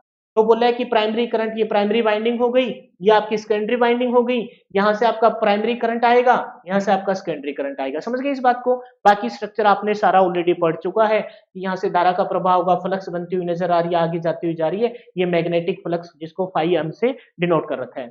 अच्छा, जो थ्री फेज ट्रांसफॉर्मर होता है उसके फेज वन, फेज टू और फेज थ्री, उसमें उसमें सिर्फ आपके वही जो कोर प्रकार का ट्रांसफॉर्मर है वही है। तो फेज वन में आपने दी, उसमें फ्लक्स बनी, यहां फ्लक्स आ जाएगी, ये फेज टू का निर्माण हुआ, फिर यहां से फ्लक्स फिर से प्राइमरी और सेकेंडरी बाइंडिंग आपकी फिर से की गई है, और फिर आपकी आपकी यहां प्राइमरी और सेकेंडरी बाइंडिंग आगे दे दी गई है। यानी कि एक लिंब पर प्राइमरी सेकेंडरी, प्राइमरी सेकेंडरी, समझ गए इस बात को। बीच वाले लिंब पर भी प्राइमरी सेकेंडरी। तो ये फेज वन, पहला फेज, पहला मतलब सिंगल फेज है ना, उसका पहला, फिर से सिंगल, फिर से सिंगल, तीन सिंगल, मतलब बन गया थ्री फेज ट्रांसफॉर्मर। वैसे सिंगल सिंगल अलग नहीं है, लेकिन आप देखो प्राइमरी सेकेंडरी इस पे, प्राइमरी सेकेंडरी इस पे, प्राइमरी सेकेंडरी इस पे। और ऐसा स्ट्रक्चर किसमें था कि एक ही लिंब पर दोनों बाइंडिंग थी, सेल प्रकार का। कौन सा, सेल प्रकार का ट्रांसफॉर्मर, जिसमें एक ही बाइंडिंग आपकी दोनों थी। अच्छा, कंपेरेटिवली मैं पूछूंगा आपसे, आगे लिख रखा है हालांकि सब कुछ, बताइए इन दोनों में से अच्छा कौन सा है। तो आप कहेंगे नो डाउट सर कि इन दोनों में देखा जाए तो थ्री फेज ट्रांसफॉर्मर आपका बेटर हो गया। कैसे, कैसे सर, इस वजह से कि यहां थ्री फेज है, नहीं भाई देखो दोनों वाइंडिंग इस पे एक ही लिंब पे है, दोनों वाइंडिंग एक ही लिंब पर सेल प्रकार का, तो वहां पर फ्लक्स लीकेज आपका बहुत कम था, एक रीजन। दूसरा रीजन, आप इसकी दक्षता और इसकी दक्षता में तुलना करोगे तो इसकी दक्षता आपकी ज्यादा रहेगी क्योंकि लीकेज नहीं है। फिर इसके अलावा क्या बात रहेगी भाई, इसमें जो काम, जो स्थान ये घेरेगा, उतना स्थान में ये जब आएगा ना, तो ये तो है सिंगल फेज और ये है थ्री फेज, स्थान दोनों बराबर ही घेरेंगे, लेकिन उस स्थान में ये वाला ज्यादा एफिशिएंसी वाला है, इस वजह से हम थ्री फेज को ही ज्यादा प्रेफर करते हैं। हालांकि कुछ और एक्स्ट्रा पॉइंट है, उनको हम देख लेते हैं one by one. Single phase transformer के बारे में कुछ बताया गया है, पढ़ लीजिए उनको। कह रहे हैं कि सिंगल फेज वाली, अच्छा सिंगल फेज थ्री फेज ये बने कैसे, ये बनेंगे सप्लाई के ऊपर। सिंगल फेज है तो single phase AC supply voltage पर ऑपरेट होगा। एसी पे क्यों, क्योंकि ट्रांसफॉर्मर एसी पे चलता है, डीसी से इसका कोई वास्ता नहीं होता। एक फेस वाली एसी सप्लाई पर कार्य करने वाले ट्रांसफॉर्मर क्या कहलाते हैं? सिंगल फेस ट्रांसफॉर्मर कहलाते हैं। मतलब एक फेस एसी सप्लाई पर ये प्राय 220 वोल्ट तक कार्य करते हैं। बस ये वाला पॉइंट ध्यान रख लेना आप। सिंगल फेस ट्रांसफॉर्मर कहां तक ऑपरेट किए जाते हैं? 220 वोल्ट तक। वो वाले और आगे बढ़ते रहेंगे, ठीक है, कार्य करते हैं। और कोर प्रकार व तथा सेल प्रकार के होते हैं। आगे भी बात, कोर प्रकार के तथा सेल प्रकार के होते हैं। ये कोई विशेष पॉइंट नहीं है, क्योंकि सारे के सारे ट्रांसफॉर्मर ज्यादातर कोर और सेल प्रकार के होते हैं, क्योंकि बेरी टाइप का तो सिर्फ प्रयोगशाला में प्रयोग किया जाता है। इसका उपयोग आमतौर पर घरेलू उपयोग के उपकरणों में किया जाता है। कहां प्रयोग किया जाता है? घरेलू उपयोग में किसका प्रयोग किया जाता है? Single phase transformer. फिर भी देख लीजिए कौन कौन से। वोल्टेज स्टेबलाइजर के तौर पर, वोल्टेज को बढ़ाने के तौर पर, रेडियो रिसीवर के तौर पर, टीवी रिसीवर के तौर पर, और आपका इन्वर्टर के तौर पर किसका प्रयोग किया जाता है? आपका सिंगल फेस ट्रांसफॉर्मर। यानी घरेलू काम कौन कौन से हैं? वोल्टेज स्टेबलाइजर करना, वोल्टेज को बढ़ाना घटाना, रेडियो रिसीवर, टीवी रिसीवर, और आपका कौन सा? इन्वर्टर के तौर पर आपका किसका प्रयोग किया जाता है? सिंगल फेस ट्रांसफॉर्मर का प्रयोग किया जाता है। कहने का मतलब ये कि नियर बाय लोकेशन में आपके घरों के आसपास जो भी ट्रांसफॉर्मर है वो ज्यादातर आपकी घरेलू तौर पर प्रयोग किए जा रहे हैं। इसका मतलब आप कह सकते हैं कि वो सिंगल फेस ट्रांसफॉर्मर है। वो वाले नहीं जो बाहर किसी आपने देखे होंगे, वो तो भाई वो स्टेप अप स्टेप डाउन के तौर पर है। आप अपने घरों में जैसे मान के चलो कोई हॉस्पिटल है बहुत बड़ा, कोई ऐसा सरकारी बिल्डिंग है, वहां पर जो ट्रांसफॉर्मर है वहां पर इतनी ज्यादा वोल्टेज नहीं चाहिए, अपनी 250 पे काम चल जाएगा। तो वो वाले ट्रांसफॉर्मर आपके कौन से? Single phase transformer. एग्जाम्पल के तौर पर घरेलू, voltage stabiliser, radio receiver, TV receiver और इन्वर्टर के तौर पर प्रयोग किए जाते हैं। फिर बात करते हैं थ्री फेज ट्रांसफॉर्मर की। तो थ्री फेज ट्रांसफॉर्मर में आपको जो पॉइंट ध्यान रखना है, एक तो ये हो गया कि ये थ्री फेज ऐसी सप्लाई वोल्टेज पे ऑपरेट होता है, इस वजह से इनको थ्री फेज ट्रांसफॉर्मर कहा जाता है। इस वजह से इनको थ्री फेज ट्रांसफॉर्मर कहा जाता है। इसमें तीन प्राइमरी तथा तीन सेकेंडरी वाइंडिंग होती है। तीन ही तो, primary one, primary two, primary three. Secondary one, secondary two, secondary three, तो तीन ही प्राइमरी वाइंडिंग, तीन ही सेकेंडरी वाइंडिंग होती है। और ये प्राय सेल और कोर प्रकार के बने होते हैं, क्योंकि मैंने बता दिया बेरी प्रकार का विशेष प्रकार के तौर पे ही यूज किया जाते हैं। इनका उपयोग विद्युत उत्पादन केंद्रों में उत्पादन की गई 11 वोल्ट एसी को 66, 110, 132, 220, 440 वोल्ट तक स्टेप अप करने के लिए इसके पारेषण हेतु प्रयोग किया जाता है। यानी कि आप घरेलू को चीज को छोड़कर जहां भी आपको बाहर दिखेंगे वो सिंगल फेस ना होके क्या रहेंगे? थ्री फेस रहेंगे। आपने जहां पर बिजली को उत्पादन किया, कह रहे कि इसका उपयोग विद्युत उत्पादन केंद्रों पे 11,000 वोल्ट की आपने सप्लाई बना दी। एसी को फिर आपने उसको भेज दिया है ना? जीसीसी स्टेशन से फिर आपने आगे भेजा, तो फिर कह रहे हैं कि 66 वोल्ट, 110, 132, 220, 240 तक वोल्टेज 11 वाली को बढ़ा रहे हैं। इसमें बढ़ाया 66 पे, 110, 132, 220, 440 वोल्ट तक स्टेप अप करने के लिए हम किसका प्रयोग करते हैं? स्टेप अप प्रकार की करने के लिए हम यूज करते हैं किसका? थ्री फेज ट्रांसफॉर्मर का। थ्री फेज ट्रांसफॉर्मर का यानी घरेलू में सिंगल फेज 250 वोल्ट तक, और वोल्टेज को बढ़ाने के लिए स्टेप अप में 11 वोल्ट को कहां तक? 66, 66, 110, 132, 220, 440 वोल्ट तक बढ़ाने के लिए हम किसका प्रयोग करते हैं? आप थ्री फेज ट्रांसफॉर्मर का प्रयोग किया जाता है। और इसमें क्या किया जाएगा? पारेषण। पारेषण मतलब वोल्टेज को बढ़ाना, वितरण मतलब वोल्टेज को घटा के घरों में दे देना। समझ गए इस बात को? ठीक है। थ्री फेज ट्रांसफॉर्मर के लाभ और हानियां फिर एक विशेष पॉइंट पर हम बात करेंगे थ्री फेज की, ठीक है? फिर ये अपना थ्री फेज ट्रांसफॉर्मर खत्म हो जाएगा।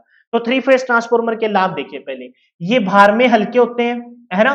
कम स्थान घेरने वाले एवं सस्ते होते हैं। भाई भार में हल्के होंगे, कम स्थान घेरेंगे और सस्ते होंगे as compare to single phase.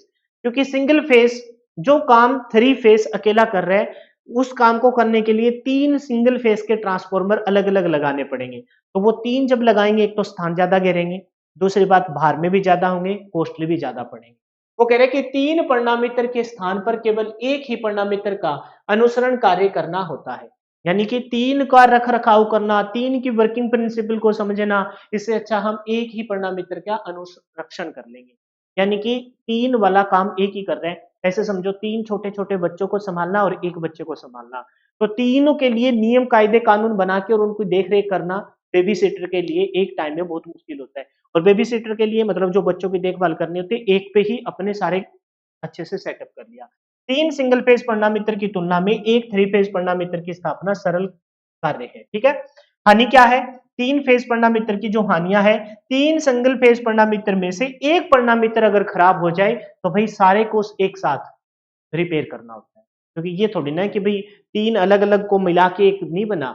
ऐसे समझिए एक का ही स्ट्रक्चर थ्री फेज का बना है। एक उस जब आप अंदरूनी स्ट्रक्चर देखेंगे तो एक लिंब पर प्राइमरी और सेकेंडरी दोनों वाइंडिंग है, तो इसका मतलब ये नहीं है कि एक खराब हो गया तो दो को चलने दीजिए और इंजीनियर आएगा और उस एक को ठीक, एक लिंब को ठीक करने लग जाएगा। नहीं भाई, करना तो पूरे को ही ठीक करना पड़ेगा। तो तीन सिंगल फेज परिणामीतर में से एक परिणामीतर को दोष युक्त हो जाने से पर केवल उसकी ही मरम्मत करना अथवा उसे पूरा परिवर्तन करना पड़ता है, समझ गए। जबकि थ्री फेज सिंगल फेज, तीन सिंगल फेज, ये पॉइंट मैंने बताया वो सही है, लेकिन लाइन ऊपर वाली पढ़ दी गई है, अब आएगी वो लाइन नीचे वाली। जबकि थ्री फेज परिणामीतर में दोषयुक्त हो जाने पर पूरे परिणामीतर को, थ्री फेज की बात कर रहे हैं वो, मैंने बताया एग्जांपल सही है, पढ़ ऊपर वाली लाइन दी। वो कह रहे हैं कि थ्री फेज परिणामीतर वो है तीन सिंगल फेज परिणामीतर, तीन सिंगल फेज परिणामीतर में से कोई एक खराब हो जाए तो एक को ठीक करना पड़ रहा है, दो तो चलते रहेंगे। कहने का मतलब है सिंगल फेज ट्रांसफॉर्मर है तो उसमें से कोई खराब हो गया उसको ठीक कर लेंगे। जबकि यहाँ तीन, ऐसे समझो, मैं एक और बहुत आसानी से समझाता हूँ, देखो समझो। जैसे तीन कैंडिडेट है, एक दो तीन, और एक अकेला है, वो कह रहा है कि तुम तीन जैसे हो, मैं अकेला ही काफी हूं। तो अब ये तो होगी बड़ाई की बात, तुम तीन मैं अकेला ही काफी, बड़ाई होगी। लेकिन अब सुनो, काम करने लग गए, वो तीनों काम कर रहे हैं, मैं अकेला काम कर रहा हूं और तीनों हम बराबर है। अब देखो उसमें से किसी एक को प्रॉब्लम हो गई तो भाई एक को ठीक करने के लिए, रिपेयर करने के लिए हमने छोड़ दिया, दो तो काम कर रहे हैं, कुछ ना कुछ तो आउटपुट आ रही है। लेकिन इधर मैं अकेला ही तीनों का काम कर रहा हूं, मेरे में कोई फॉल्ट आ गया तो भाई सारा काम ही रुक गया, समझ गए। तो इसी लाइन को बोला है थ्री फेज परिणामीतर में के दोष युक्त हो जाने पर पूरे परिणामीतर की मरम्मत करनी पड़ती है अथवा इसे परिवर्तन करना पड़ता है। जबकि तीन सिंगल फेज परिणामीतर में से एक परिणामीतर, तीन काम कर रहे थे बंदे, एक परिणामीतर दोष युक्त हो जाने पर केवल उसी की मरम्मत, ये तो बात क्लियर है, तीनों को अलग अलग है, एक की मरम्मत कर लेंगे और बात क्लियर है भाई। तो ये थी आज की क्लास, बहुत बेहतरीन क्लास थी मेरी तरफ से। कोई विशेष पॉइंट बचा है उसको देख लीजिए, और ये काम का है पॉइंट, ये पॉइंट फिर से रिपीट होगा लेकिन काम का है, कुछ विशेष पॉइंट बता रहे हैं। फिर अपनी इस क्लास के बारे में बात करेंगे, फिर एक इंपॉर्टेंट इंफॉर्मेशन, फिर क्लास का विराम दे देंगे। विद्युत वितरण प्रणाली में, ज्यादातर वितरण प्रणाली में, सिंगल फेस घरेलू उपकरण में, बाकी सब जगह क्या यूज किया जाता है, थ्री फेस यूज किया, तो पावर डिस्ट्रीब्यूशन में। तो विद्युत वितरण प्रणाली में प्रयुक्त 11 केवी से 400 वोल्ट, 11 केवी से 400 वोल्ट के अप चेन मतलब स्टेप डाउन ट्रांसफॉर्मर में थ्री फेस प्रकार के ही ट्रांसफॉर्मर का प्रयोग किया जाता है। स्टेप अप करना, स्टेप डाउन करना होते हैं जो डिस्ट्रीब्यूशन ट्रांसफॉर्मर कहलाते हैं। हमने एक तो इसका लाभ पढ़ा कि जो ये थ्री फेज ट्रांसफॉर्मर है इसका हम स्टेप अप करते हैं, स्टेप अप प्रकार के ट्रांसफॉर्मर में इसका प्रयोग करते हैं। 11 केवी से हमने देखा कि भाई 66 केवी, 110, 220 है ना, 440 वोल्ट तक हमने, किलो वोल्ट तक हमने ट्रांसफॉर्मर को बनाया। ये देख लीजिए यहाँ पर हमने बताया ना कि 11 से लेकर हमने फिर 66, 110, 132, 220, 440 तक हमने बनाया। ये तो हो गया step up three phase transformer का। फिर यहाँ एक विशेष पॉइंट पे लिखा है कि जो 11 केवी, 33 केवी से 11 पे आई, 11 से फिर हमने नियर बाई 440 वोल्ट वाला ट्रांसफॉर्मर, और घरों में आते आते 210, 220 वोल्ट, 240 वोल्ट, ठीक है। तो 11 केवी से 400 वोल्ट के अप चेन मतलब स्टेप डाउन, उच्चायन मतलब step up, step down transformer भी थ्री फेस प्रकार के ही होते हैं, जो क्या कहलाते हैं, जो आपके डिस्ट्रीब्यूशन ट्रांसफॉर्मर कहलाते हैं। डिस्ट्रीब्यूशन ट्रांसफॉर्मर मतलब बिजली का बंटवारा करने वाले। बंटवारा कैसे, क्योंकि आपके घर पे के नजदीक में कोई ट्रांसफॉर्मर है, वो आपको उस ट्रांसफॉर्मर से सप्लाई आपके घरों में देगा, तो बिजली का बंटवारा कर रहे हैं। और वो 11 केवी से कितने पर, 400 वोल्ट पर आ गया, और घरों से में आते आते 220, 240, 210 वोल्ट में ही आपको आपको उसने सप्लाई दे दी। तो ये जो थ्री फेस है ये स्टेप अप में भी यूज किए जाते हैं, और साथ में हम कहेंगे किस में यूज किए जाते हैं जी, स्टेप डाउन में भी यूज किए जाते हैं। जब स्टेप अप में यूज कर रहे थे तो वितरण था, तो क्या था, वितरण हो रहा था, यानी कि हम उसको अपने पावर स्टेशन से या फिर जहां से बन रही थी वहां से लोगों के तरफ भेज रहे थे, पारेषण कर रहे थे, और अब उसका आके पारेषण कर रहे थे उसका, अब यहां पर आके हमें वितरण भी करना है, तो भी थ्री फेज ट्रांसफॉर्मर से ही करेंगे। लेकिन जब वितरण करेंगे स्टेप डाउन से, तब आपको क्या कहलाएंगे, तब वो आपके डिस्ट्रीब्यूशन ट्रांसफॉर्मर कहलाएंगे, यानी कि उनको हमने लो वोल्टेज में सेट कर लिया। क्लियर है भाई। बहुत बढ़िया। तो ये थी भी क्लास, होप सो आपने एंजॉय किया होगा, एक एक चीज को आपने बखूबी समझा होगा। अब जो अगली क्लास रहेगी उसमें हम आउटपुट क्षमता के अनुसार ऑटो ट्रांसफॉर्मर, है ना, इंस्ट्रूमेंटेशन ट्रांसफॉर्मर, ऑटो में दो प्रकार के transformer, step up step down, वही बात 2 मिनट में खत्म, ये आपको ऑलरेडी आता है। करंट ट्रांसफॉर्मर और पोटेंशियल, सीटी और पीटी बहुत इंपॉर्टेंट है, पेपर में बहुत बार पूछा जाता है। ठीक है, उनको हम अच्छे से पढ़ेंगे, डायग्राम के माध्यम से कवर करेंगे एक एक चीज को। ठीक है, फिर उसके बाद जो अपना रहेगा, उसके बाद जो आएगा वो रहेगा आपका व्यापारिक पे। यहां से फिर हम अपने अपने जो पार्ट है वो स्टार्ट हो जाएंगे, इन पार्ट को बहुत डिटेल से पढ़ेंगे, इन पार्ट के एक एक चीजों को मैं बखूबी बता चुका हूँ। और फिर जो कुछ बची होगी, जैसे बहुत सारी चीज कवर हो चुकी होगी, कोर हो जाएगा, primary winding, secondary winding, oil tank के बारे में मोटा मोटा मैं बता चुका हूँ। ट्रांसफॉर्मर ऑयल को बहुत अच्छे से पढ़ना है, ब्रीदर क्या है ना, कूलिंग पाइप, ऑयल इनलेट, वो oil outlet while, oil gauge, primary terminal, secondary terminal आप जान चुके होंगे। अर्थ पॉइंट कहाँ होता है, डाटा प्लेट के क्या क्या काम होता है, एक्सप्लोजन बेल्ट, कंजर्वेटर, है ना, तो silica gel, tripping switch, Buchholz relay और तापमापी, ऑयल गेज और आपका टेम्परेचर गेज। तो ये सारी चीजें आपके पार्ट ऑफ ट्रांसफॉर्मर में आ जाएगी। तो भाई जो बच्चे अब इसकी पीडीएफ को पढ़ना चाहते हैं, तो वीडियो को डिस्क्रिप्शन में ऐप का लिंक दे रखा है, तो ऐप पे जाइए, और वहां पर आपको मैंने पहले ही बताया था कि बहुत कुछ आपको एक्स्ट्रा से मिल रहा है, उसका एंजॉय कीजिए। जो मेरी तरफ से मेहनत की गई है पहले भी और अब यहाँ आपको एक्सप्लेन करने में की जा रही है, उसका बेनिफिट उठाइए। क्लास के जस्ट बाद इस पीएनजी को पढ़िए, जैसे ये थ्योरी कंप्लीट हो जाती है तो 200 वन लाइनर क्वेश्चन पढ़िए, फिर ट्रांसफॉर्मर के 150 आपके प्रीवियस ईयर के क्वेश्चन लगाइए, और ऐसा अगर आप करते हैं तो ट्रांसफॉर्मर के 5 6 7 नंबर का जो आएगा उसमें से एक सिंगल क्वेश्चन भी आपका गलत नहीं होगा। और जो बच्चे मॉक टेस्ट लगाना चाहते हैं वो अभी से इसमें इनरोल करके मॉक टेस्ट लगाना स्टार्ट कर दीजिए, इसका बेनिफिट है, उन क्वेश्चनों को आप रट लीजिए, समझ लीजिए, कोई न्यूमेरिकल है उसका सोल्यूशन भी दे रखा है, तो उसको भी आप साथ साथ कवर कर सकते हैं। फिलहाल के लिए इतना ही, होप सो आपने क्लास को एंजॉय किया था और किया होगा। अब वीडियो के सेशन को शेयर कर देना, बस इतनी से आपसे रिक्वेस्ट है कि इस क्लास को ना, जो भी अभी हाल फिलहाल में आईटीआई, पॉलिटेक और बीटेक वाले बच्चे जो भी कहीं जानकार हैं और जो सीईटी मेंस का एग्जाम देंगे, उनके साथ इस सेशन को शेयर कर दीजिए। क्लास कैसी थी कमेंट करके बताइए। फिलहाल के लिए इतना ही, जय हिंद जय भारत, मिलते हैं कल की क्लास में। Bye bye, take care, wish you all the best for your upcoming exam.